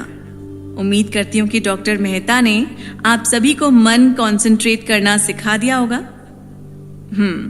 इसलिए आप सभी इस वक्त अपने दिमाग में चल रहे बाकी थॉट्स को रोक के केवल और केवल इस ऑडिटोरियम में कंसंट्रेट करेंगे। दोस्तों, अगर आप भी माइंड रीडिंग सीखना चाहते हैं तो आपको भी अपनी माइंड को और अपने इमोशंस को कंट्रोल करना सीखना होगा, क्योंकि आगे जो भी स्टेप आप सुनने वाले हैं वो इसके बिना पॉसिबल नहीं है। एक बात याद रखिएगा, माइंड रीडिंग के वक्त एक व्यक्ति ट्रांसमीटर बनता है जो अपने माइंड के थॉट्स दूसरे के पास भेजने का काम करता है। वहीं दूसरा व्यक्ति रीडर बनता है जो उसके मन से निकलने वाले थॉट को पढ़ने का काम करता है। तो आप लोग अपने ग्रुप में डिसाइड कर लीजिए कि कौन ट्रांसमीटर बनेगा और कौन रीडर। जैसा कि मिस भट्टाचार्य ने कहा, सारे स्टूडेंट रीडर और ट्रांसमीटर डिसाइड कर लेते हैं। मुझे मालूम है अब आप बहुत ज्यादा एक्साइटेड हो चुके हैं, क्योंकि अब आप एक ऐसी अद्भुत चीज सीखने जा रहे हैं जो शायद ही कहीं सीखने को मिलता है। माइंड रीडिंग की क्लास को आगे बढ़ाते हुए मिस भट्टाचार्य स्टूडेंट से कहती है, अब मेरी बात को ध्यान से सुनो। जिस तरह हमारी आवाज में एक वाइब्रेशन होती है जिसे हम वॉइस वेव कहते हैं, जो हमारे कानों के ईयर ड्रम के द्वारा रिसीव की जाती है, और उन्हीं वाइब्रेशन को रीड करके हमारा मन उन साउंड और शब्दों को सुनता है। ठीक उसी तरह हमारे ब्रेन से भी वेव्स निकलते हैं, यानी एक तरह का वाइब्रेशन, जिसे हमारा पूरा मन रीड करता है। तो अब आपके सामने वाले के मन से निकलने वाले वेब को रीड करना होगा, जिसके लिए आपके सामने वाले के साथ अपना सामंजस्य बैठाना होगा, यानी तालमेल बैठाना होगा, जिसके लिए आप दोनों को एक दूसरे के थोड़ा नजदीक आना होगा। मिस भट्टाचार्य जैसे जैसे स्टूडेंट को बता रही थी, स्टूडेंट भी ठीक वैसे वैसे करते जा रहे थे। दोनों के बीच में तालमेल बिठाने के लिए आप दोनों सांसों की गति से शुरुआत कर सकते हैं। इसके लिए सबसे पहले तो आप दोनों एक दूसरे की सांस लेने की गति को एक दूसरे से मिलाएं। उसके बाद अंदर ली गई सांस, फिर रोकी गई सांस और फिर बाहर छोड़ी गई सांस को किसी घड़ी के टिक टिक के आधार पर अकाउंट करना शुरू कर लीजिए। एग्जाम्पल के लिए आपके हार्ट बीट की पहली बीट के साथ आप अगले 4 बीट तक सांस को अंदर खींचिए। उसके बाद अगली 2 बीट तक सांस को अंदर ही रोक के रखिए और फिर अगले 4 बीट तक सांस को छोड़िए। शुरुआत के लिए आप हार्ट बीट की जगह किसी घड़ी का इस्तेमाल कर सकते हैं, जिसके टिक टिक की आवाज के अनुसार आप अपने सांसों को काउंट करते हुए अंदर और बाहर की ओर निकलने का प्रयास कीजिए। याद रखें, माइंड रीडिंग के लिए आपका सामने वाले की सांसों के साथ एक लय में चलना बहुत जरूरी है। यदि सामने वाला ऐसा करने में असमर्थ है तो आप खुद को रोककर दोबारा से उसके सांसों के साथ तालमेल मिलाकर एक लय में सांस लेना और छोड़ना होगा, या आप सामने वाले को आपकी सांसों के अनुसार सांस लेने और छोड़ने को कह सकते हैं। एक बार जब आप दोनों की सांसों की गति पूरी तरीके से एक दूसरे के साथ मैच कर जाएगी तो आप दोनों को ही एक अलग खुशी महसूस होगी, जो एक अलग शांति का अनुभव भी कराएगी। इतना ही नहीं, इसके बाद दोनों के मन में कंसंट्रेशन और एक ट्रस्ट बिल्ड हो जाएगा और बस वहीं से शुरू होगा माइंड रीडिंग का पहला स्टेप। चलिए, आप लोग इतना करके दिखाइए, फिर मैं आपको आगे के स्टेप बताऊंगी। जैसा कि मिस भट्टाचार्य ने बताया, सारे स्टूडेंट एक दूसरे की सांस के साथ तालमेल बिठाने की पूरी कोशिश करने लग जाते हैं, जिसके लिए उन्हें कड़ी मशक्कत करनी पड़ती है और अगले 2 हफ्तों तक वो सभी लोग केवल इस चीज की प्रैक्टिस करते हैं। 2 हफ्ते की कड़ी मेहनत के बाद अब वो सारे स्टूडेंट एक दूसरे के साथ सांसों के तालमेल बिठाकर माइंड को कंसंट्रेट करना सीख चुके थे। अब उन सभी को बेसब्री से इंतजार था तो माइंड रीडिंग के सेकंड स्टेप का। मिस भट्टाचार्य ने स्टूडेंट को सेकंड स्टेप सिखाते हुए कहा, एक बार आप ट्रांसमीटर के साथ तालमेल बिठा लेते हैं तो फिर आपको ट्रांसमीटर को यानी अपने फ्रेंड को किसी शांत कमरे के सेंटर में अपने बगल में खड़ा करना है और उसकी और अपनी आंखों पर पट्टी बांध लेनी है। याद रहे, पट्टी बांधने के बाद भी आपको अपनी आंखों को बंद रखना है ताकि कपड़े के छोटे छेद से दिखने वाले परछाई आपको डिस्टर्ब ना करें। अब अपने फ्रेंड को अपने दाहिने हाथ से आपके बाएं हाथ को पकड़ने के लिए कहना है और आप उनके हाथ को अपने सर की ऊंचाई तक ऊपर उठाएं और उनकी उंगली को अपने माथे पर लगाएं। लेकिन याद रखना, इन सब को करते वक्त आपका मन पूरे तरीके से आपके बस में होना चाहिए, यानी किसी भी तरह का डिस्ट्रैक्शन आपके माइंड रीडिंग को होने से रोक सकता है। इसलिए अपने मन को कंसंट्रेट रखें और अपने इमोशंस के ऊपर कंट्रोल करते हुए अपने पार्टनर यानी ट्रांसमीटर के साथ तालमेल बैठाए रखें। अब अपने पार्टनर को किसी भी चीज के बारे में सोचने के लिए कहें और आप उन्हें और उनके मन में चल रही बातों को महसूस करने की कोशिश करें। दोस्तों, मिस भट्टाचार्य ये सारी बातें स्टूडेंट को बता तो रही थी, लेकिन स्टूडेंट के लिए ऐसा करना बहुत डिफिकल्ट था। हालांकि सारे स्टूडेंट अपने मन को कंसंट्रेट करना और अपनी इमोशंस को कंट्रोल करना अच्छी तरीके से सीख चुके थे, इसलिए वो अपने पार्टनर के सांसों के साथ तालमेल बिठाकर एक दूसरे को महसूस भी कर सकते थे। लेकिन दिमाग से निकलने वाली तरंगों को पढ़ना अभी भी उनके लिए बहुत मुश्किल था। लगातार घंटे तक कोशिश करने के बाद भी स्टूडेंट अपने पार्टनर के मन से निकलने वाली सिग्नल को रीड नहीं कर पा रहे थे। इसलिए उन्हीं स्टूडेंट में से एक लड़के ने भट्टाचार्य मैम से सवाल पूछा, मैम, जैसा कि आपने कहा कि मैं अपने पूरे मन को कंट्रोल करके अपनी दोस्त दिव्या के मन को रीड करने की कोशिश कर रहा हूँ, लेकिन मुझे कमरे में इस छाई शांति के अलावा बाकी कुछ महसूस नहीं हो रहा। तो क्या आप मुझे बताएंगे कि आखिर कैसे मैं दिव्या के मन से निकलने वाले सिग्नल को पढ़ सकता हूँ? अर्जुन के सवाल को सुनकर भट्टाचार्य मैम मुस्कुराते हुए उसे जवाब देती है, देखो अर्जुन, मुझे मालूम है कि ये काम थोड़ा सा मुश्किल है और वैसे भी आसान होता तो हर कोई दूसरों के मन को आसानी से पढ़ लेता। लेकिन तुम्हारा मन दिव्या के माइंड से निकलने वाले सिग्नल को रिसीव करने के साथ साथ आसपास के एनवायरनमेंट में भी भटक रहा है। यही वजह है कि तुम एनवायरनमेंट में छाई खामोशी को महसूस कर पा रहे हो और दिव्या के मन से निकलने वाले सिग्नल को नहीं। तुम्हें पूरी तरीके से एक अदृश्य शक्ति को महसूस करना है, जैसा कि कोई तुमसे कुछ कहने की कोशिश कर रहा है। इतना कहने के बाद भट्टाचार्य मैम दिव्या को समझाते हुए कहती है, दिव्या, मेरी बात ध्यान से सुनो। तुम जो भी अपने मन में सोच रही हो, अगर वो तुम अपने तक ही रखोगी और उसे छुपाने की कोशिश करोगी कि कोई जान ना पाए, तो कभी भी अर्जुन तुम्हारे मन की बात को नहीं जान पाएगा। इसलिए तुम्हें अपने मन में उस बात को बार बार दोहराते हुए ये सोचना होगा कि तुम अर्जुन के मन में उस बात को भेज रही हो। तुम जितना स्ट्रांगली इस चीज में बिलीव करके अर्जुन के मन में उस बात को भेजने की कोशिश करोगी, और तुम अर्जुन जितनी स्ट्रांगली दिव्या के मन की बात को पढ़ने के लिए कोशिश करोगे, तुम दोनों एक दूसरे के मन को रीड कर पाओगे। तो चलो एक बार फिर से कोशिश करके देखो। जैसा कि मिस भट्टाचार्य मैम ने बताया, सारे स्टूडेंट्स जो 2 लोगों की ग्रुप में बैठे हुए थे, जिसमें एक रिसीवर था और दूसरा ट्रांसमीटर, दोनों ही एक दूसरे के मन में बातें डालने और रिसीव करने की कोशिश करने लगे। 25-30 बार कोशिश करने के बाद भी वो एक दूसरे के मन को नहीं पढ़ पा रहे थे।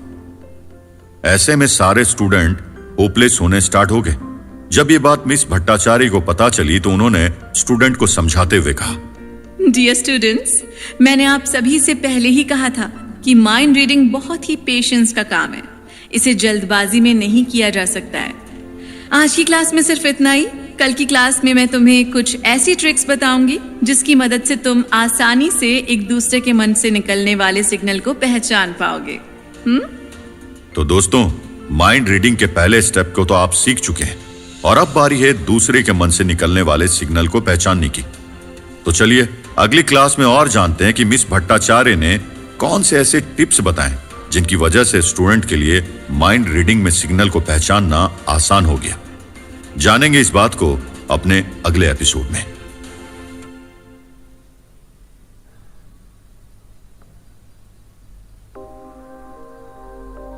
दोस्तों, वाकई किसी के मन को पढ़ना इतना आसान नहीं होता। इसमें हमें ढेर सारी मेहनत और अभ्यास की जरूरत होती है। यही मेहनत और अभ्यास रवि और उसके सारे दोस्त लगातार कर रहे थे। कई घंटों की प्रैक्टिस के बाद उन्हें सेकंड स्टेप सीखने का मौका मिला। आज भट्टाचार्य जी काफी खुश नजर आ रही थी। शायद उन्होंने अपने ही जैसे एक और बैच को तैयार करने के लिए पूरी प्लानिंग कर रखी थी।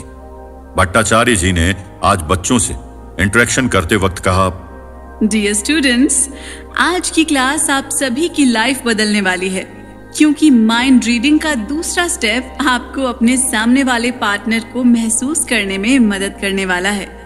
इस बात का एक्साइटमेंट आप सभी के मन में हो रहा होगा, लेकिन याद रखिए कि एक्साइटमेंट आपको डिस्ट्रैक्ट कर सकता है, इसलिए खुद को बिल्कुल नॉर्मल रखिए।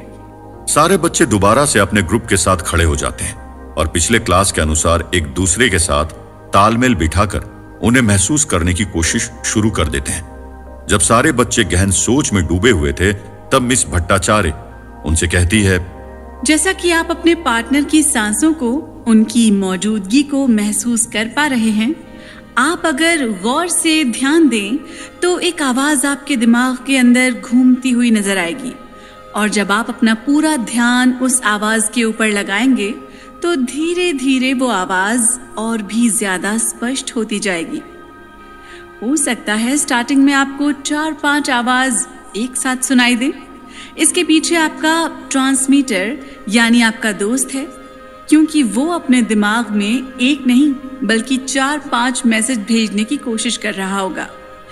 ऐसे में जब आप पूरा फोकस किसी एक शब्द के ऊपर करेंगे तो आप पाएंगे कि आप उनके दिमाग से निकलने वाले उन शब्दों को आसानी से पकड़ पा रहे हैं। तो चलिए आप लोग एक बार कोशिश करके देखिए।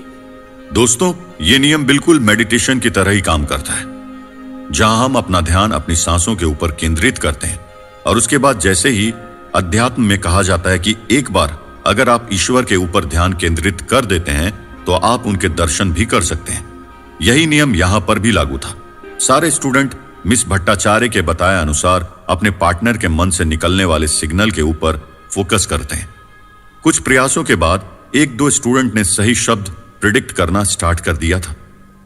जिन भी स्टूडेंट ने 1-2 बार अपने दोस्तों के मन की बातें जानकर उन्हें बता दिया, उनके चेहरे पर एक अलग सी खुशी और एक अलग सा एक्साइटमेंट था। लेकिन अगले ही पल वो अपने पार्टनर के मन की बात को पढ़ने में असमर्थ होते हैं, जिन्हें देखते हुए मिस भट्टाचार्य ने उन्हें समझाते हुए कहा, एक बार पार्टनर की मन को पढ़ने के बाद तुम्हारे मन में होने वाला एक्साइटमेंट दोबारा से तुम्हें डिस्ट्रैक्ट कर रहा है, इसलिए तुम्हें अपने एक्साइटमेंट को कंट्रोल करना होगा। तुम्हें केवल उन सिग्नल्स को ही पढ़ना होगा लगातार, बार बार, जब तक कि तुम इस कार्य को करने में पूरे तरीके से माहिर ना बन जाओ।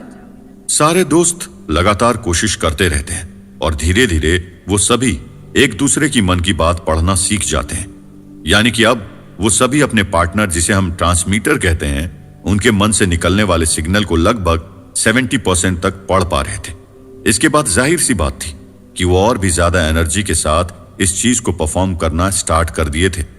रवि, जैसे कि इन चीजों में बहुत पहले से इंटरेस्ट था, उसने अपनी पार्टनर रिया से कहा, रिया, मैं चाहता हूं कि हम एक गेम ट्राई करें।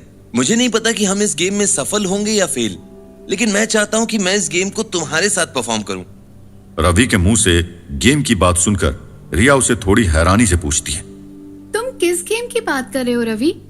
और अभी हम यहाँ माइंड रीडिंग करने आए हैं, कोई गेम खेलने नहीं। रवि रिया को समझाते हुए कहता है, अरे पगली, माइंड रीडिंग गेम की बात कर रहा हूं। देखो, तुम्हें इस कमरे के किसी एक कोने के बारे में सोचना है और उसे अपने माइंड के द्वारा मुझे बताना है, ठीक है? और मैं तुम्हें उस कोने के बारे में बताऊंगा। क्या कहती हो, करे कोशिश? रवि की बात रिया को भी काफी इंटरेस्टिंग लगती है। वो उसे मना नहीं कर पाती और दोनों इस गेम को ट्राई करते हैं। इस गेम में न जाने वो कौन सी गलती कर रहे थे कि वो एक दूसरे की मन की बात नहीं पढ़ पा रहे थे। जहां सारे बच्चे अभी भी एक दूसरे के मन में चल रहे शब्दों को पकड़ने की कोशिश कर रहे थे, वहां इन दोनों को इस तरह के माइंड गेम खेलते देख मिस भट्टाचार्य रवि से कहती है, अरे रवि, ये क्या कर रहे हो? तुम्हें ऐसा नहीं लगता कि तुम कुछ ज्यादा जल्दी में हो? नहीं मैम, मैं तो बस एक गेम ट्राई कर रहा था। वैसे एक सवाल पूछूं? हाँ, पूछो। मैम, जब मैं रिया के मन में चल रही किसी शब्द को जानने की कोशिश करता हूं तो मैं उसे आसानी से पढ़ पाता हूं, लेकिन वही जब मैं इस गेम को परफॉर्म करता हूं तो मैं उसके मन की बातें नहीं जान पाता हूं। क्या आप मुझे बता सकती हैं ऐसा क्यों हो रहा है? रवि का यह सवाल बड़ा जायज था, क्योंकि माइंड रीडिंग में केवल एक चीज तो होती नहीं जिसे हम सीख लिए तो हमें पूरी माइंड रीडिंग आ गई, बल्कि इसमें बहुत सारी चीज इन्वॉल्व होती है।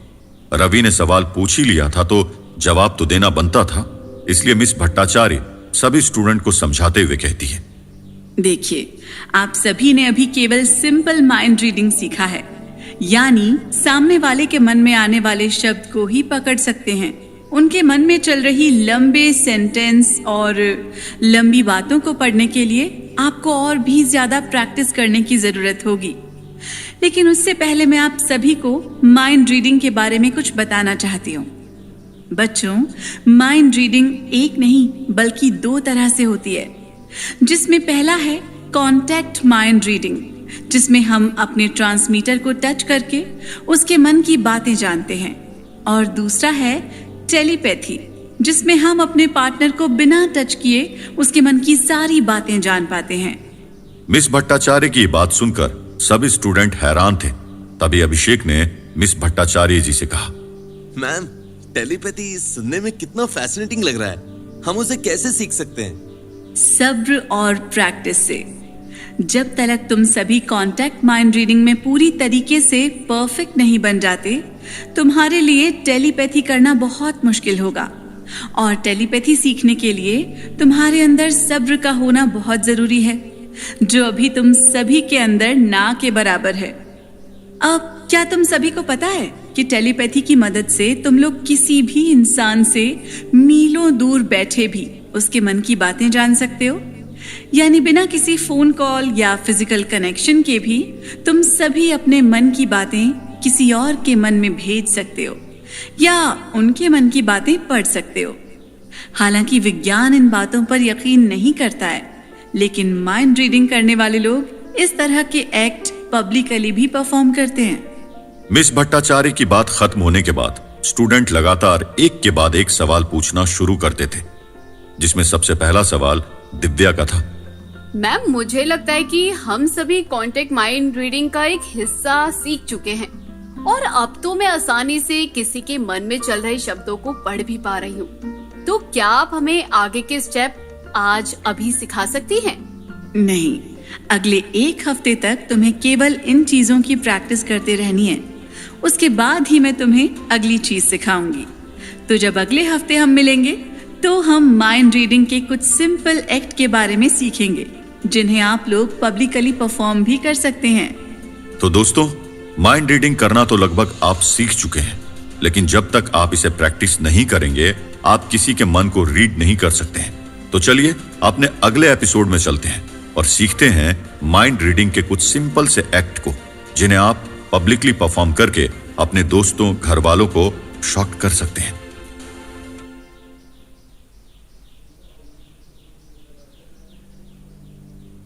दोस्तों, माइंड रीडिंग सीखने के बाद लोग अक्सर इसे पब्लिकली परफॉर्म करना चाहते हैं और मुझे मालूम है कि आप भी ऐसा करना चाहेंगे, लेकिन पब्लिक के सामने माइंड रीडिंग परफॉर्म करने से पहले आपको कुछ बातों का ध्यान रखना होगा। सबसे पहली बात कि आपको अब तक हमने जितनी भी पॉइंट्स बताई है उनको डेली प्रैक्टिस करना होगा, ताकि आप अपने मन को कंसंट्रेट करके इस एक्टिविटी को परफॉर्म करने के लिए तैयार कर सकें। इसके बाद आपको स्ट्रॉन्ग ट्रांसमीटर की जरूरत पड़ेगी जो अपने स्ट्रॉन्ग इंपल्स आप तक पहुंचा सके। अब यहां समझने वाली बात यह है कि स्ट्रॉन्ग इंपल्स है क्या। एक्चुअली जब आप किसी के साथ में माइंड रीडिंग परफॉर्म करते हैं तो इसमें सिर्फ आपकी नहीं बल्कि दोनों की सहमति जरूरी होती है। ऐसे में आप ट्रांसमीटर की दिमाग से निकलने वाले सिग्नल को रिसीव करने के लिए जितना एक्साइटेड और फोकस होते हैं, उतना ही एक्साइटेड और फोकस सामने वाले को भी होना पड़ता है, ताकि वो अपने मानसिक तरंगों को आप तक भेज सके। यदि आपने एक वीक ट्रांसमीटर का इस्तेमाल किया तो आप कभी भी माइंड रीडिंग ट्रिक को परफॉर्म नहीं कर सकते। इसलिए आपको ध्यानपूर्वक अपना ट्रांसमीटर सेलेक्ट करना होता है। कुछ लोगों को ऐसा लगता है कि आप राह चलते किसी भी व्यक्ति के मन को पढ़ सकते हैं, जबकि ऐसा बहुत रेयर केस में होता है। जब आप किसी काम में बहुत ही ज्यादा महारत हासिल कर लेते हैं तब आप ऐसा कर सकते हैं, लेकिन ऐसा करने के लिए आपको वर्षों की कठिन तपस्या और लगातार प्रयास करना होगा। खैर, अब बात कर रहे थे पब्लिक के बीच में परफॉर्म करने वाले कुछ माइंड रीडिंग एक्ट के बारे में। एक हफ्ते की लगातार कठिन मेहनत के बाद सारे स्टूडेंट ऑडिटोरियम में माइंड रीडिंग एक्ट को सीखने के लिए तैयार थे। आज मिस भट्टाचार्य क्लास में बहुत देर से आई। उन्होंने देखा कि सारे बच्चे एक दूसरे के साथ छोटे छोटे माइंड रीडिंग टेस्ट कर रहे थे, जिन्हें देखकर मिस भट्टाचार्य बहुत खुश भी होती है और उन सभी बच्चों से कहती है, मेरी लाइफ में ये पहला ऐसा बैच है जो बहुत ही ज्यादा डिसिप्लिन्ड एंड ईगर है नई चीजें सीखने के लिए। आप सभी को इस तरह परफॉर्म करते देख मुझे बहुत खुशी हुई। तो चलो, जैसा कि मैंने पिछले हफ्ते वादा किया था कि आप सभी को माइंड रीडिंग एक्ट के बारे में बताऊंगी। क्या आप सभी तैयार हैं? मिस भट्टाचार्य के इस सवाल पर सभी बच्चे एक साथ उन्हें जवाब देते हैं, यस मैम। ठीक है, फिर आज हम लोग बेसिक से स्टार्ट करते हुए एडवांस लेवल तक के मन एक्ट को सीखेंगे। लेकिन मन एक्ट को सीखने से पहले मेरी बात को ध्यान रखना, कोई भी एक्ट 0 से स्टार्ट होता है, इसलिए तुम सबसे पहले सिंपल माइंड रीडिंग स्टार्ट करोगे। और जैसा हम अभी तक करते आ रहे हैं, एक चीज में पूरे तरीके से एक्सपर्ट बनने के बाद ही तुम दूसरे एक्ट को परफॉर्म करोगे। तो बताओ, क्या तुम सभी मेरी इस बात से अग्री हो? Yes ma'am. ओके, तो बच्चों, माइंड रीडिंग एक्ट को 3 भाग में बांटा गया है। पहले सिंपल माइंड रीडिंग, जिसमें हम छोटे छोटे और आसान से ट्रिक को परफॉर्म करते हैं। इसके लिए हमें ध्यान, फोकस, धैर्य, इन सभी की जरूरत होती है।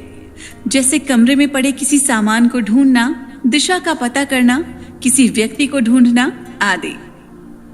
दूसरा आता है डिफिकल्ट माइंड रीडिंग एक्ट, जिसमें हम ट्रिकी एक्ट को परफॉर्म करते हैं, जैसे पजल को सॉल्व करना, कार्ड पढ़ना, कोई खुफिया या सीक्रेट इंफॉर्मेशन को रीड करना, छोटी छोटी चीजों को ढूंढना या फिर छोटी छोटी बातों का पता करना आदि। और सबसे आखिरी में आता है सेंसेशनल एक्ट, यानी कि खतरनाक एक्ट। ये एक ऐसा एक्ट है जिसमें सबसे ज्यादा रिस्क होता है, और इस तरह के एक्ट केवल प्रोफेशनल और एक्सपर्ट ही परफॉर्म करते हैं, क्योंकि इसमें छोटी सी जानकारी आपकी जान तक ले सकती है। इसलिए नए स्टूडेंट्स को इस एक्ट को परफॉर्म करने से मना किया जाता है। सारे बच्चे भट्टाचार्य की बात को बड़ी गौर से सुन रहे थे, लेकिन माइंड रीडिंग लेक्चर क्लास में सीखने वाली कोई चीज नहीं बल्कि प्रैक्टिकल परफॉर्म करने वाली चीज है। इसलिए सारे स्टूडेंट मिस भट्टाचार्य से इन एक्ट को परफॉर्म कैसे करना है ये सीखने की बात कहते हैं। रवि कहता है, मैम तीनों एक्ट ना सही, लेकिन लंबे सेंटेंस को कैसे रीड करना है, क्या आप हमें ये सिखा सकती हैं? जरूर। अभी एक काम करो, हम एक छोटे से गेम के साथ इस चीज को प्रैक्टिस करेंगे। तुम सभी अपने अपने पार्टनर के साथ खड़े हो जाओ जिनके साथ तुम प्रैक्टिस कर रहे हो। दोनों अपनी अपनी आंखें बंद करके आंखों पर पट्टी बांध लो और जैसा कि पहले सिखाया गया पूरी तरीके से एक दूसरे के साथ एक बॉन्ड एस्टैब्लिश करो। अब आगे मैं जो कुछ भी बता रही हूं उन बातों को ध्यान से सुनते और करते जाना। मिस भट्टाचार्य स्टूडेंट को माइक पर गाइड कर रही थी और सारे स्टूडेंट उनके बताए अनुसार एक्टिविटी को परफॉर्म कर रहे थे।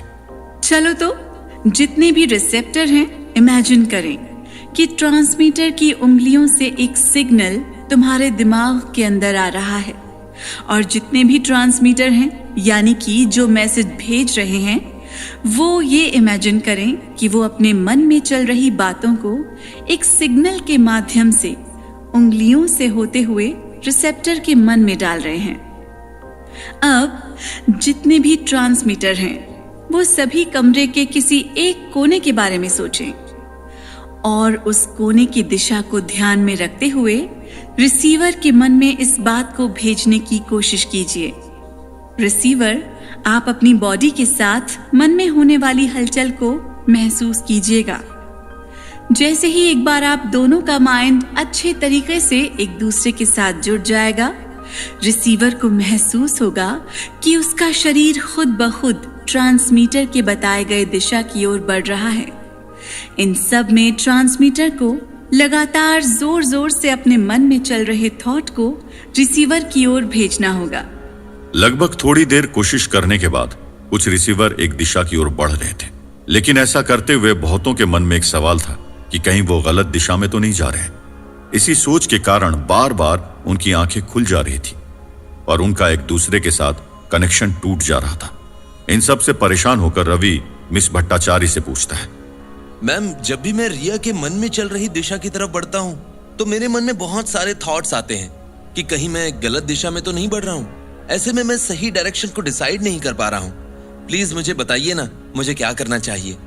रवि के सवाल क्लासरूम में मौजूद हर एक स्टूडेंट का था, क्योंकि सभी के साथ ऐसा ही हो रहा था।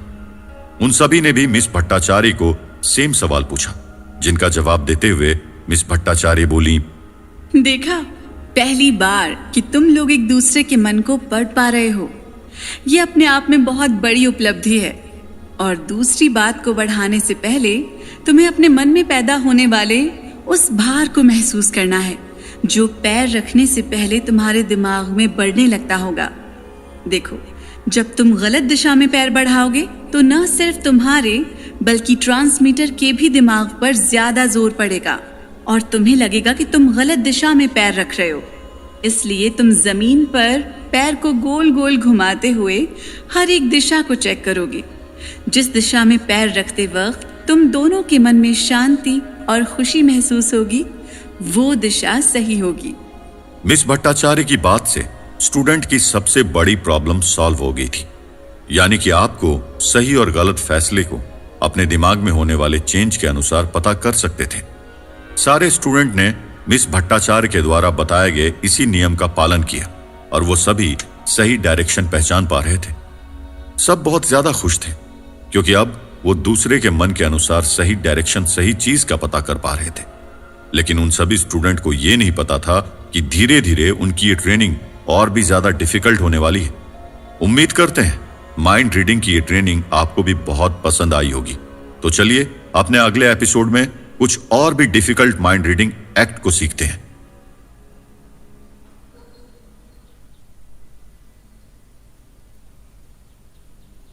सारे बच्चे पिछली क्लास में सिखाए चीजों को लगातार प्रैक्टिस करने में बिजी थे और करीब एक हफ्ते बाद उनकी अगली क्लास होने वाली थी। ढेर सारी ऐसी एक्ट के बारे में जानकारी मिलने वाली थी जिन्हें वो पब्लिकली परफॉर्म कर सकते थे। इसलिए सभी आज इंस्टीट्यूट समय से पहले आ गए थे। वहां पहुंचने पर उन्हें पता चला कि मिस भट्टाचार्य की घर में कुछ इमरजेंसी आ गई थी, जिसके लिए आगे की क्लास अब डॉक्टर मेहता लेंगे। हो न हो सारे स्टूडेंट बहुत खुश थे क्योंकि डॉक्टर मेहता ने ही माइंड रीडिंग की क्लास स्टार्ट की थी, इसलिए उन सभी के अंदर फिर से पहले वाली एनर्जी थी। इधर डॉक्टर मेहता ऑडिटोरियम में आ चुके थे और वह स्टेज पर माइक लेते हुए कहते हैं, तो बच्चों, उम्मीद करते हैं कि मिस भट्टाचार्य जी की क्लास आप सभी को पसंद आई होगी और आप सभी माइंड रीडिंग सीख भी चुके होंगे। क्योंकि वह कुछ जरूरी काम में व्यस्त है, इसलिए आपकी आज की क्लास मैं ही लेने वाला हूँ। ज्यादा कुछ नहीं, आज की क्लास में मैं आप लोगों को माइंड रीडिंग के द्वारा परफॉर्म किए जाने वाले अलग अलग एक्ट्स के बारे में बताऊंगा, जिन्हें आप पब्लिकली परफॉर्म करके ढेर सारा नाम कमा सकते हैं। डॉक्टर मेहता की बात सुन के अभिषेक कहता है, सर, हम लोग टेलीपैथी कब सीखने वाले हैं? Did you contact me? Dating तो हम लगभग कर ले रहे हैं। जैसा कि आपने पहली क्लास में बताया था कि हम जितना ज्यादा प्रैक्टिस करते हैं उतना ज्यादा एक्सपीरियंस होते जाते हैं, तो हम सभी इसे रोजाना प्रैक्टिस भी कर रहे हैं। अभिषेक, इस बात पर बाकी स्टूडेंट ने भी डॉक्टर मेहता से यही सवाल पूछा कि आखिर कब तक हम कॉन्टैक्ट माइंड रीडिंग सीखेंगे। उन सभी के सवाल से यह तो जाहिर था कि ये लोग वर्चुअल माइंड रीडिंग भी सीखना चाहते थे।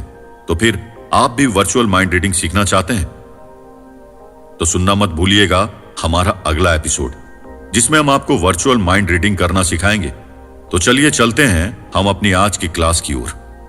देखो बच्चों, मेरा काम है आपको बेसिक साइकोलॉजी सिखाना, दिमाग के बारे में बताना, लेकिन माइंड रीडिंग सीखना है। इसलिए वर्चुअल माइंड रीडिंग क्लास अगले हफ्ते से शुरू हो जाए। तब तक के लिए तुम्हें जितने एक्ट्स बता रहा हूं सभी को करने की प्रैक्टिस कर सकते हो। तो चलो शुरुआत करते हैं बहुत ही बेसिक से और धीरे धीरे डिफिकल्ट की ओर बढ़ते हैं। परफॉर्मेंस दिखाने के लिए आपको सिंपल ट्रिक से स्टार्ट करना चाहिए, जैसे जगह को ढूंढना। आप ट्रांसमीटर को किसी एक पर्टिकुलर जगह को इमेजिन करने के लिए कह सकते हैं। याद रहे, और जितनी स्ट्रांग उनकी इमेजिनेशन होगी उतनी स्ट्रांग आपको इंपल्स मिलेंगे और उतने ही स्ट्रांग आप माइंड रीडिंग कर पाएंगे। दूसरा आता है व्यक्ति को ढूंढना। आप ट्रांसमीटर को अपने आसपास खड़े सभी व्यक्तियों को गौर से देखने के लिए कह सकते हैं। उसके बाद उसमें से किसी एक व्यक्ति को सिलेक्ट करने के लिए कहिए और उसके पिक्चर को अपने मन में बार बार दोहराने के लिए कहिए। इसके साथ ही उनसे कहिए कि आपके मन में ही उसे व्यक्ति की ओर जाने के लिए बोल रहे हैं। जब आप पूरी तरीके से ध्यान लगाएंगे तो आप उस व्यक्ति को आसानी से पहचान जाएंगे। अगली ट्रिक आती है किताब को ढूंढना, जिसमें आप लाइब्रेरी में रखी किसी एक पर्टिकुलर किताब को किसी ट्रांसमीटर के माध्यम से ढूंढ सकते हैं। जिसमें आप ट्रांसमीटर को लाइब्रेरी में किसी किताब को छुपाने के लिए कह सकते हैं। उसके बाद आप ट्रांसमीटर से कहिए कि उन्होंने किताब को जहां भी छुपाया है उसे जगह को इमेजिन करें, उसे और नजदीक से इमेजिन करें। अब वो किताब को देख रहे हैं, उनसे किताब के रंग, ऊपर लिखे शब्दों को इमेजिन करने के लिए कहिए और बार बार अपने मन में दोहराने के लिए भी कहते रहे। ऐसा बार बार करने से उनके मन में उठने वाले स्ट्रॉन्ग इंपल्स को आप आसानी से रीड कर पाएंगे और आप उस बुक को भी ढूंढ लेंगे। दोस्तों, ऐसे और भी बहुत सारे परफॉर्मेंस से जिन्हें आप माइंड रीडिंग के द्वारा परफॉर्म कर सकते हैं। ये सुनने में जितने आसान लगते हैं, करने में उतनी मुश्किल है। इसके लिए आपको एक स्ट्रांग डेडिकेशन की जरूरत पड़ने वाली है। अपनी बात को जारी रखते हुए डॉक्टर मेहता कहते हैं, बच्चों, अब तक आपने जो कुछ भी सीखा वो सिंपल माइंड रीडिंग एक्ट था, जिन्हें आप पब्लिक के बीच में भी आसानी से परफॉर्म कर सकते हैं। लेकिन अब जो मैं सिखाने वाला हूं ये डिफिकल्ट माइंड रीडिंग ट्रिक्स है। इसलिए इन ट्रिक को सीखने के लिए आपको पूरी तरीके से तैयार होना पड़ेगा ताकि आप किसी भी पॉइंट को मिस ना करें। सबसे पहले मेज पर कई कार्ड्स फैलाएं, फिर दर्शकों से किसी एक संख्या का एक कार्ड चुनने को कहे जिसे ट्रांसमीटर को याद रखना होगा। मतलब ट्रांसमीटर को केवल ये याद रखना होगा कि कार्ड कहाँ है, कार्ड के नाम और वो कहाँ रखा है ये पता होना जरूरी है। फिर ऊपर बताए अनुसार ट्रांसमीटर का हाथ पकड़कर आपको अपना दाहिना हाथ टेबल पर इधर उधर, पीछे और आगे और गोलाई में घुमाए। अब ऐसा लगेगा कि ये सब पिछले एपिसोड से काफी मिलती जुलती है, जिसमें आप छोटी छोटी चीजें ढूंढा करते थे। आपके दिमाग में एक इमेज मेज के किसी एक जगह पर जाकर रुक जाएगी। जब तक आप धीरे धीरे उस स्थान पर फोकस ना हो जाए तब तक अपने हाथों की रोटेशन को कम करें। फिर धीरे धीरे अपनी उंगलियों को नीचे करें जब तक कि आप उस स्थान पर रखे कार्ड को ना छू लें। जब आपको यकीन हो जाएगा कि आप सही है तब आपको कार्ड उठाना होगा और दर्शकों को दिखाना होगा। जब तक आप सही कार्ड सेलेक्ट नहीं करते तब तक आपको मानसिक संतुष्टि नहीं मिलती है।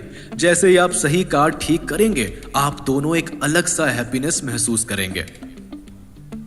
अब हम बात करते हैं अपने दूसरे एक्ट की, द चेक मूवर, ये पिछले एक्ट के समान है। इस खेल को समझने वाले कुछ ऑडियंस में से किसी एक को नेक्स्ट स्टेप चलने के लिए कहिए। साथ ही इस बात को ध्यान रखें कि ट्रांसमीटर को अगली चाल का पता रहे कि किस टुकड़े को कहां रखा जाएगा। आपको पिछले एक्ट की तरह इस बार भी कुछ टुकड़ों को अपने अंगूठे और तर्जनी उंगली के बीच में पकड़कर एक छोटा सा गोला बनाते हुए आगे पीछे करना है और उसे तब तक न रखें जब तक आप सही मेंटल इमेज प्राप्त ना कर ले। इधर भी डॉक्टर मेहता बात कर ही रहे थे कि दिव्यानी डॉक्टर मेहता से एक सवाल पूछती है। सिर की सारी ट्रिक एक जैसे होते हैं, मतलब इन सब में कोई डिफरेंस नहीं? हाँ, ये सभी एक जैसे ही है। इन सभी खेल में रिसीवर एंड ट्रांसमीटर दोनों अहम भूमिका निभाते हैं और दोनों एक दूसरे के साथ स्ट्रॉन्ग कनेक्शन होना बेहद जरूरी है। यदि ट्रांसमीटर आपको सही सिग्नल नहीं भेज रहा है या फिर इस एक्ट के दौरान अगर उसका ध्यान भटकता है तो आपका रिजल्ट भी गलत आएगा। आपको इस तरह की ट्रिक परफॉर्म करते वक्त अपने आसपास के एनवायरनमेंट में पूरी तरीके से शांति बनानी होगी ताकि आप ट्रांसमीटर के मन से कनेक्ट कर सके। जैसे कि मैंने बार बार आपको बताया है कि ये सारी चीज केवल प्रैक्टिस से की जा सकती है और प्रैक्टिस करने के लिए आपको रोजाना इन ट्रिक को ट्री करते रहना होगा। कई बार लंबे अभ्यास के बावजूद भी लोग ट्रिक्स को परफॉर्म करने में असफल रहते हैं। ओके, लेकिन सर क्या सेंसेशनल एक्ट में भी ऐसा होता है? हाँ बिल्कुल, उसमें भी हम इसी तरह से ट्रांसमीटर के मन से रीड करके एक्ट को परफॉर्म करते हैं। बस उसके स्टंट थोड़े खतरनाक होते हैं, जैसे आंखों पर पट्टी बांधकर गाड़ी चलाना, आंखों पर पट्टी बांध के सही जगह पर करना आदि। इन सभी एक्ट को प्रोफेशनल की देखरेख में और एक्सपर्ट के द्वारा ही किया जाता है। अभी तक मैंने जितने भी एक्ट्स आपको बताए, इसी तरीके से आप डिफरेंट गेम खुद से भी बनाकर चीजों का पता कर सकते हैं और ऑडियंस को एंगेज भी कर सकते हैं। आज की इस क्लास में बस इतना ही। आपकी आगे की क्लास अगले हफ्ते होंगी। तब तक आप इन सारे ऐप को अच्छे तरीके से प्रैक्टिस कर लीजिए, क्योंकि अगले हफ्ते भट्टाचार्य आपको वर्चुअल माइनॉरिटी यानी टेलीपैथी सिखाएंगी। डॉक्टर मेहता ने बच्चों को बहुत सारे एक्ट बताए जिनको आप भी पब्लिकली परफॉर्म कर सकते हैं, लेकिन इसके लिए आपको हार्ड प्रैक्टिस करनी होगी। तो चलिए चलते हैं अपने अगले एपिसोड पर और सीखते हैं वर्चुअल माइंड रीडिंग कैसे करते हैं। दोस्तों, अब तक हमने जो भी चीज सीखी वो सब केवल बेसिक सी तकनीक थी जिनकी मदद से हम दूसरों के मन को रीड करके एक्ट परफॉर्म कर पा रहे थे।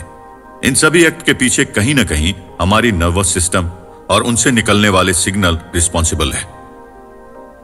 जहां ये सभी एक दूसरे के साथ कांटेक्ट होकर एक स्ट्रॉन्ग सिग्नल जनरेट करते हैं। ट्रांसमीटर से निकलने वाले सिग्नल को रिसीवर एक नेटवर्क के जरिए, जिसे हम नर्वस सिस्टम कहते हैं, उसमें होने वाले कंपन के आधार पर भांपते हैं। जैसा हमने पिछले एपिसोड में सुना कि मस्तिष्क से निकलने वाले सिग्नल एक वाइब्रेशन के रूप में होते हैं, जिसे हम रिसीव करके उन सिग्नल को मैसेज के फॉर्म में कन्वर्ट करते हैं और फिर सारी चीज रीड कर पाते हैं।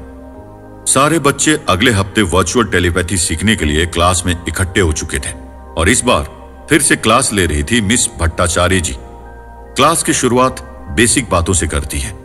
स्टूडेंट्स, कॉन्टेक्ट माइंड रीडिंग और टेलीपैथी दोनों में जमीन आसमान का अंतर है। जहां कॉन्टेक्ट माइंड रीडिंग हर किसी के लिए आसान है, वहीं टेलीपैथी कर पाना बहुत कठिन है। इस एक्ट को द सीक्रेट प्रिंसिपल नाम से वैज्ञानिकों ने छुपा रखा है और यही वजह है कि लोगों की दिलचस्पी इसकी ओर और भी ज्यादा बढ़ती जा रही है। जब हम एक मन से दूसरे मन तक जाने वाले सिग्नल और उनके नेचर के बारे में पढ़ते हैं, तो हमें पता चलता है कि ये तरंगें बिल्कुल मोबाइल नेटवर्क से निकलने वाली सिग्नल की तरह ही काम करती हैं और इन सारी चीजों को मेंटेन करने के लिए हमारी पीनियल ग्रंथि रिस्पॉन्सिबल होती है, जिसकी वजह से इसे पीनियल प्रिंसिपल भी कहा जाता है। फीमेल ग्रंथि के बारे में सुनते ही रवि पूछता है, मैम, ये पीनियल ग्लैंड क्या होता है? पीनियल ग्रंथि शंकु के आकार की हल्के लाल भूरे रंग की एक छोटी ग्रंथि है जो ब्रेन के बिल्कुल बीच में रीढ़ की हड्डी की सबसे ऊपरी भाग से लगा हुआ होता है। ये हमारे नर्वस सिस्टम का सबसे इम्पोर्टेंट पार्ट भी माना जाता है, जो हमारी बॉडी के तमाम फंक्शंस को मैनेज और रेगुलेट करने का काम करता है। पीनियल ग्रंथि में ब्रेन सैंड नाम का पदार्थ पाया जाता है, जो किरकिरी की तरह छोटे छोटे कणों का बना होता है। रिसर्च की माने तो एक ब्रेन से निकलने वाले सिग्नल को रिसीव करना और दोबारा किसी सिग्नल को दूसरे ब्रेन तक भेजने का काम पीनियल ग्लैंड ही करता है, जो वायरलेस टेलीपैथी में सिग्नल रिसीव करने का काम करता है। दोस्तों, यदि आप वायरलेस टेलीपैथी को सीखना चाहते हैं तो सबसे पहले आपके ब्रेन और उसके अंदर की संरचना को बारीकी से समझना होगा। उसके एक एक फंक्शन को जानना होगा कि आखिर हमारा ब्रेन चीजों को कैसे प्रोसेस करता है। अभी के लिए चलते हैं अपने फर्स्ट स्टेप की तरफ और सीखते हैं कि आखिर लॉन्ग डिस्टेंस माइंड रीडिंग कैसे करते हैं। क्लास को कंटिन्यू करते हुए भट्टाचार्य जी कहती हैं, सबसे पहले इसके लिए रीडर एंड ट्रांसमीटर के बीच में एक स्ट्रॉन्ग कनेक्शन होना जरूरी है। इसके लिए आप एक ऐसे ट्रांसमीटर को सिलेक्ट करें जिसके साथ आप पहले कॉन्टैक्ट माइंड रीडिंग परफॉर्म कर चुके हैं, क्योंकि उस ट्रांसमीटर को अच्छे से पता है कि सिग्नल को आपके माइंड तक कैसे भेजना है। एक बार आपका ट्रांसमीटर फाइनलाइज हो जाए तो फिर जैसा हमने पिछले माइंड रीडिंग में सीखा था, हमें एक स्ट्रॉन्ग कनेक्शन बिल्ड करने के बाद माइंड रीडिंग स्टार्ट करना है। लेकिन यहाँ पर हम पिछली बार की तरह ट्रांसमीटर को टच नहीं करेंगे, बल्कि उसके थोड़ी दूर खड़े होकर उसके मन से निकलने वाले इम्पल्स को महसूस करने की कोशिश करेंगे। भट्टाचार्य की ये बात बच्चों को थोड़ी सी अजीब लगी। टच किए पल्स को महसूस करना उन सभी के लिए थोड़ा मुश्किल था। रिया ने मिस भट्टाचार्य से कहा, मैम, क्योंकि पिछली बार हमारे बीच में एक फिजिकल कनेक्शन था, जिसकी वजह से हम ब्रेन से निकलने वाले सिग्नल को पहचान पा रहे थे, लेकिन वर्चुअल इन सिग्नल को हम कैसे पहचानेंगे?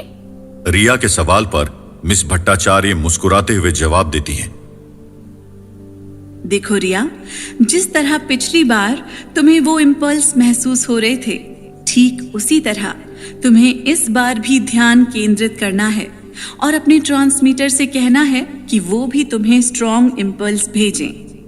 लास्ट टाइम की तरह इस बार भी तुम उन इम्पल्स को आसानी से महसूस कर पाओगी। हाँ, इस बार तुम्हें उन इम्पल्स को पहचानने में पहले से ज्यादा वक्त लग सकता है, लेकिन अगर भेजने वाला उन इम्पल्स को फोर्सफुली तुम्हारी तरफ भेजता है और तुम भी उन्हें रिसीव करने के लिए उतनी ही ज्यादा कोशिश करती हो, तो ये काम और भी ज्यादा आसान हो सकता है। याद रखो, ये कोई खेल नहीं है जिसमें तुम जोर लगाकर जल्दी सीख जाओगी, बल्कि इसे धीरे धीरे प्रैक्टिस से ही सीखा जा सकता है। दोस्तों, माइंड रीडिंग हमारी बॉडी से एक्स्ट्रा एनर्जी भी लेती है, इसलिए कि काफी थका देने वाला एक्सरसाइज होता है। इन एक्सरसाइज को प्रैक्टिस करने के लिए आपको बीच में थोड़ी थोड़ी देर का गैप भी लेते रहना चाहिए, ताकि आप एक साथ ही पूरी एनर्जी गंवा न बैठे। सारे बच्चे रोजाना के बताए इस तकनीक का प्रैक्टिस स्टार्ट कर देते हैं। धीरे धीरे करीब 15 से 20 दिन में लगभग सारे बच्चे वर्चुअल माइंड रीडिंग में भी अपने पार्टनर के साथ कांटेक्ट बनाना सीख लेते हैं और फिर शुरू होती है उनकी दूसरी ट्रेनिंग। अपने दूसरे क्लास में मिस भट्टाचार्य बच्चों को बताती है, दो लोगों के बीच में इस तरह का संबंध स्थापित करना अपने आप में एक हैरत अंगेज काम है, जो कि आसानी से नहीं हो सकता। लेकिन हाँ, अगर आप कोशिश करें तो आप किसी के साथ भी वर्चुअल कनेक्ट हो सकते हैं। शायद यही वजह है कि पुराने समय में ऋषि मुनि पहाड़ों पर ध्यान केंद्रित करने के लिए जाया करते थे, और यही वजह है कि उनके पास दूरदृष्टि होती थी, जहां वो बिना किसी माध्यम के भी एक दूसरे से बातचीत किया करते थे। ये केवल ध्यान लगाकर किसी की भी स्थिति जान लिया करते थे। महाभारत काल में व्यास मुनि के बारे में तो आप सभी ने सुना ही होगा। ऐसा कहा जाता था कि व्यास मुनि के पास दूरदृष्टि थी। वो एक जगह पर बैठे बैठे पूरे ब्रह्मांड में हो रही चीजों को देख सकते थे। वर्चुअल माइंड रीडिंग को प्रैक्टिस करने के लिए आप इसे अलग अलग दोस्तों, अलग अलग मेंबर्स के साथ परफॉर्म कर सकते हैं। आप उन्हें अपने कमरे में किसी एक ऑब्जेक्ट को सिलेक्ट करने के लिए कह सकते हैं, जैसे टेबल, किताब, रुमाल, कोई कपड़ा आदि। ध्यान रहे, ऐसा करते वक्त आपके दोस्त को उन चीजों के आकार को इमेजिन करना है, ना कि उनके नाम को। जब वो ऐसा कर रहे होंगे, तब आपको पूरा ध्यान लगाकर अपने दोस्त के मन से निकलने वाले सिग्नल को रिसीव करने की कोशिश करनी होगी। हो सकता है इस चीज को परफॉर्म करने में आपको कई बार फेलियर का भी सामना करना पड़ सकता है। मान लीजिए ट्रांसमीटर ने कमरे में सोफे के नीचे एक चाकू को छुपाया है और वो दूसरे कमरे में बैठे आपको इस बात का सिग्नल दे रहा है।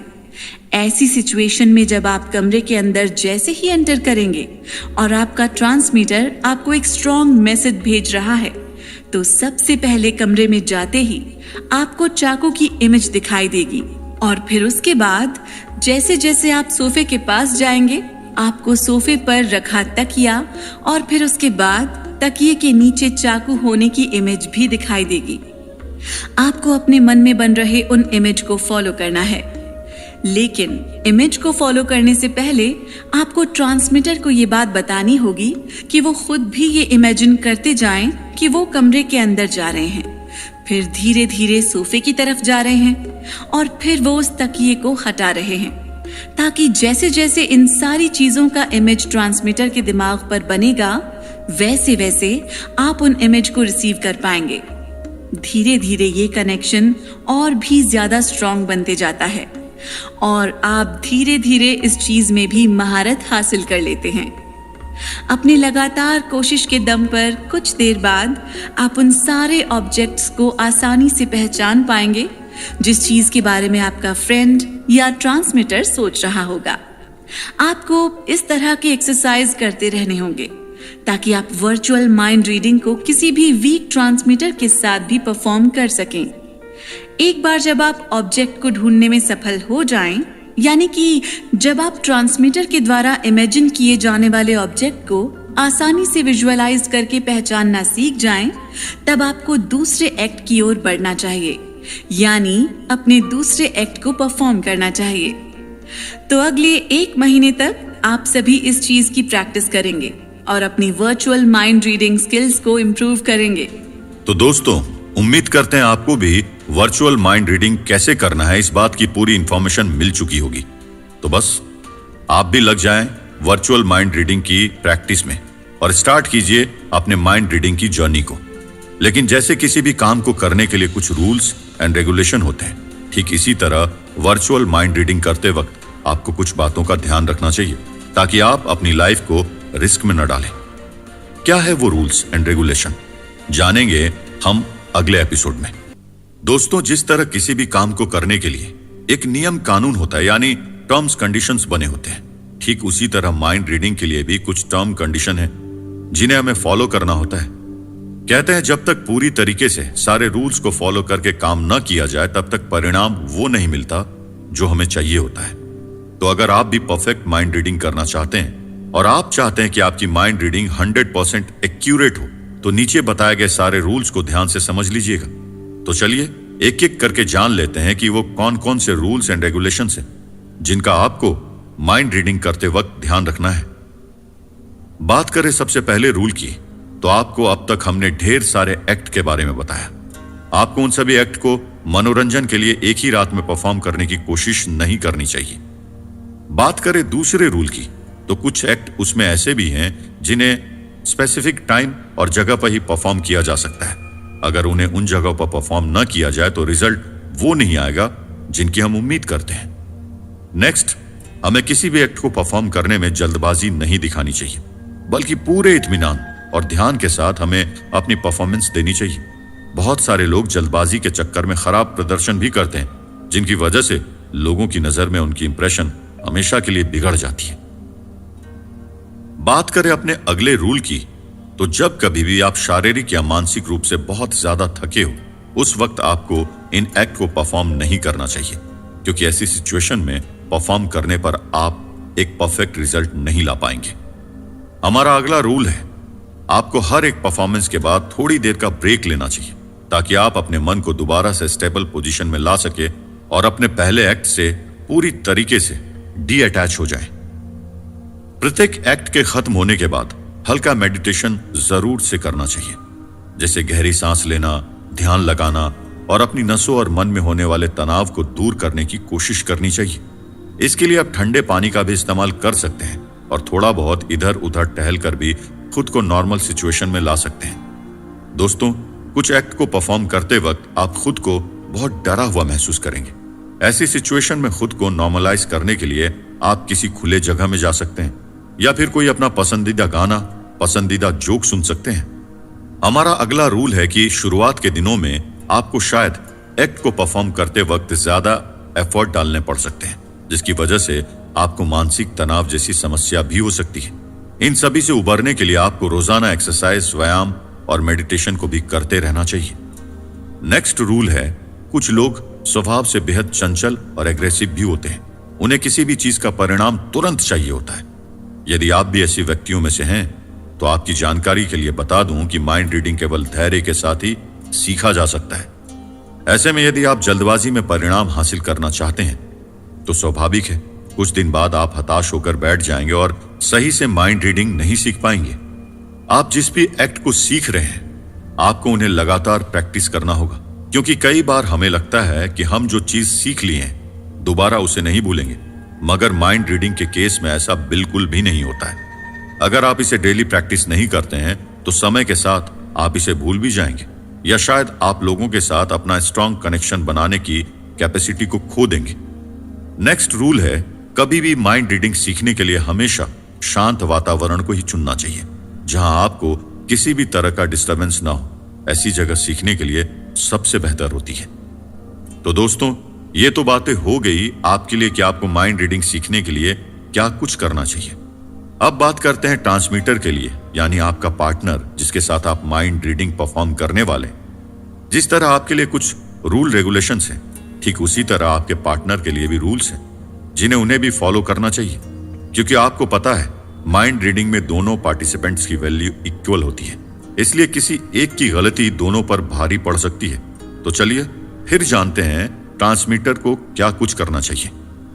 सबसे पहले, यदि आपका ट्रांसमीटर ठीक से काम नहीं कर रहा है और अगर आपको लगता है कि वो पूरी तरीके से अपने मन को कंसंट्रेट नहीं कर पा रहा है और आपको स्ट्रांग सिग्नल नहीं दे रहा है, तो आपको अपने ट्रांसमीटर को बदलने में बिल्कुल भी संकोच नहीं करना चाहिए। दूसरी बात, जब तक आपके ट्रांसमीटर के साथ पूरी तरीके से तालमेल न बैठ जाए, तब तक आप किसी भी एक्ट को परफॉर्म न करें, क्योंकि ऐसी सिचुएशन में चीज अधूरी ही रह जाएंगी और आपका माइंड रीडिंग फेल हो जाएगा।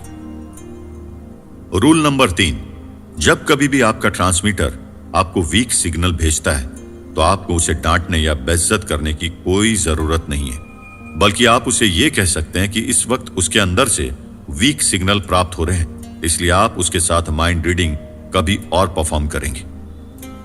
अगला रूल है कि आपका ट्रांसमीटर को सभी चीजों को बड़ी बारीकी से परफॉर्म करना चाहिए। किसी भी तरह की लापरवाही नहीं होनी चाहिए, इसलिए हमेशा माइंड रीडिंग के लिए एक ईमानदार और भरोसेमंद ट्रांसमीटर को ही सिलेक्ट करें। जब आप डिफिकल्ट माइंड रीडिंग परफॉर्म करते हैं या डेंजरस माइंड रीडिंग परफॉर्म करते हैं, तब आपके ट्रांसमीटर के ऊपर ट्रस्ट होना बहुत जरूरी है, या यूं कहें तो एक ट्रस्टवर्दी ट्रांसमीटर का होना बहुत जरूरी है। इस तरह के एक्ट के दौरान किसी भी मूर्ख ट्रांसमीटर को साथ न ले जाएं। अगला रूल है, अपने ट्रांसमीटर को भी उतनी ही कंसंट्रेशन के साथ एक्ट परफॉर्म करने के लिए कहिए जितनी कंसंट्रेशन के साथ आप इस एक्ट को परफॉर्म कर रहे हैं। इतना ही नहीं, उसे पूरे एक्ट में ट्रांसमीटर का भी इंटरेस्ट उतना ही होना चाहिए, क्योंकि जितनी इंटरेस्ट के साथ आप इस एक्ट को परफॉर्म करेंगे, रिजल्ट उतना ही बेहतर आएगा। अगला जरूरी है, वो बेहद जरूरी है, माइंड रीडिंग के दौरान खासकर जब आप किसी भी वस्तु या चीज को ढूंढने के लिए एक्ट परफॉर्म करते हैं, ऐसी सिचुएशन में आपको वार्निंग पहले ही देना चाहिए। जब कभी भी आप पब्लिकली परफॉर्म कर रहे हैं, तो आपको अपने ऑडियंस को वार्निंग के तौर पर कुछ बातें पहले ही बता देनी चाहिए, जिससे आप अपने ऑडियंस से कहीं किसी सामान को उसी जगह पर छुपाएं जहां आप आसानी से उसे छू सकते हैं। कई बार ऑडियंस चीजों को खतरनाक जगह पर छुपा देते हैं, जहां एक छोटी सी गलती एक परफॉर्म करने वाले परफॉर्मर की जान ले सकता है।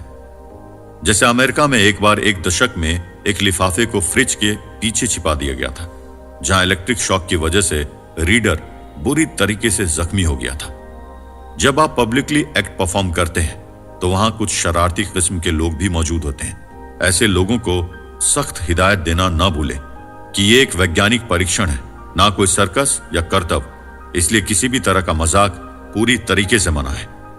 माइंड रीडिंग परफॉर्म करने से पहले आप अपने ऑडियंस से कहें कि वो ऑब्जेक्ट को किसी सुरक्षित जगह पर ही रखें, जहां किसी तरह से दुर्घटना होने के चांसेस न रहें। कई बार आंखों पर पट्टी बांधे होने के कारण रीडर या ट्रांसमीटर चलने में लड़खड़ाते भी है। ऐसे सिचुएशन में अगर ऑब्जेक्ट किसी डेंजर जगह पर रखा गया हो तो स्वाभाविक है कि किसी तरह की दुर्घटना भी हो सकती है। तो दोस्तों, ये कुछ माइंड रीडिंग परफॉर्म करने के लिए टर्म्स एंड कंडीशंस हैं जिन्हें आपको फॉलो करना होगा। उम्मीद करते हैं माइंड रीडिंग का ये शो आपको बेहद पसंद आया होगा। इसे प्रैक्टिस करके जरूर एक दिन माइंड रीडिंग सीख जाएंगे आप। हाँ, अब आप सभी से विदा लेते हैं इस उम्मीद के साथ कि फिर मिलेंगे किसी नए शो में एक नई जानकारी के साथ। तब तक के लिए अपना ख्याल रखें, खुश रहें, हंसते रहें, मुस्कुराते रहें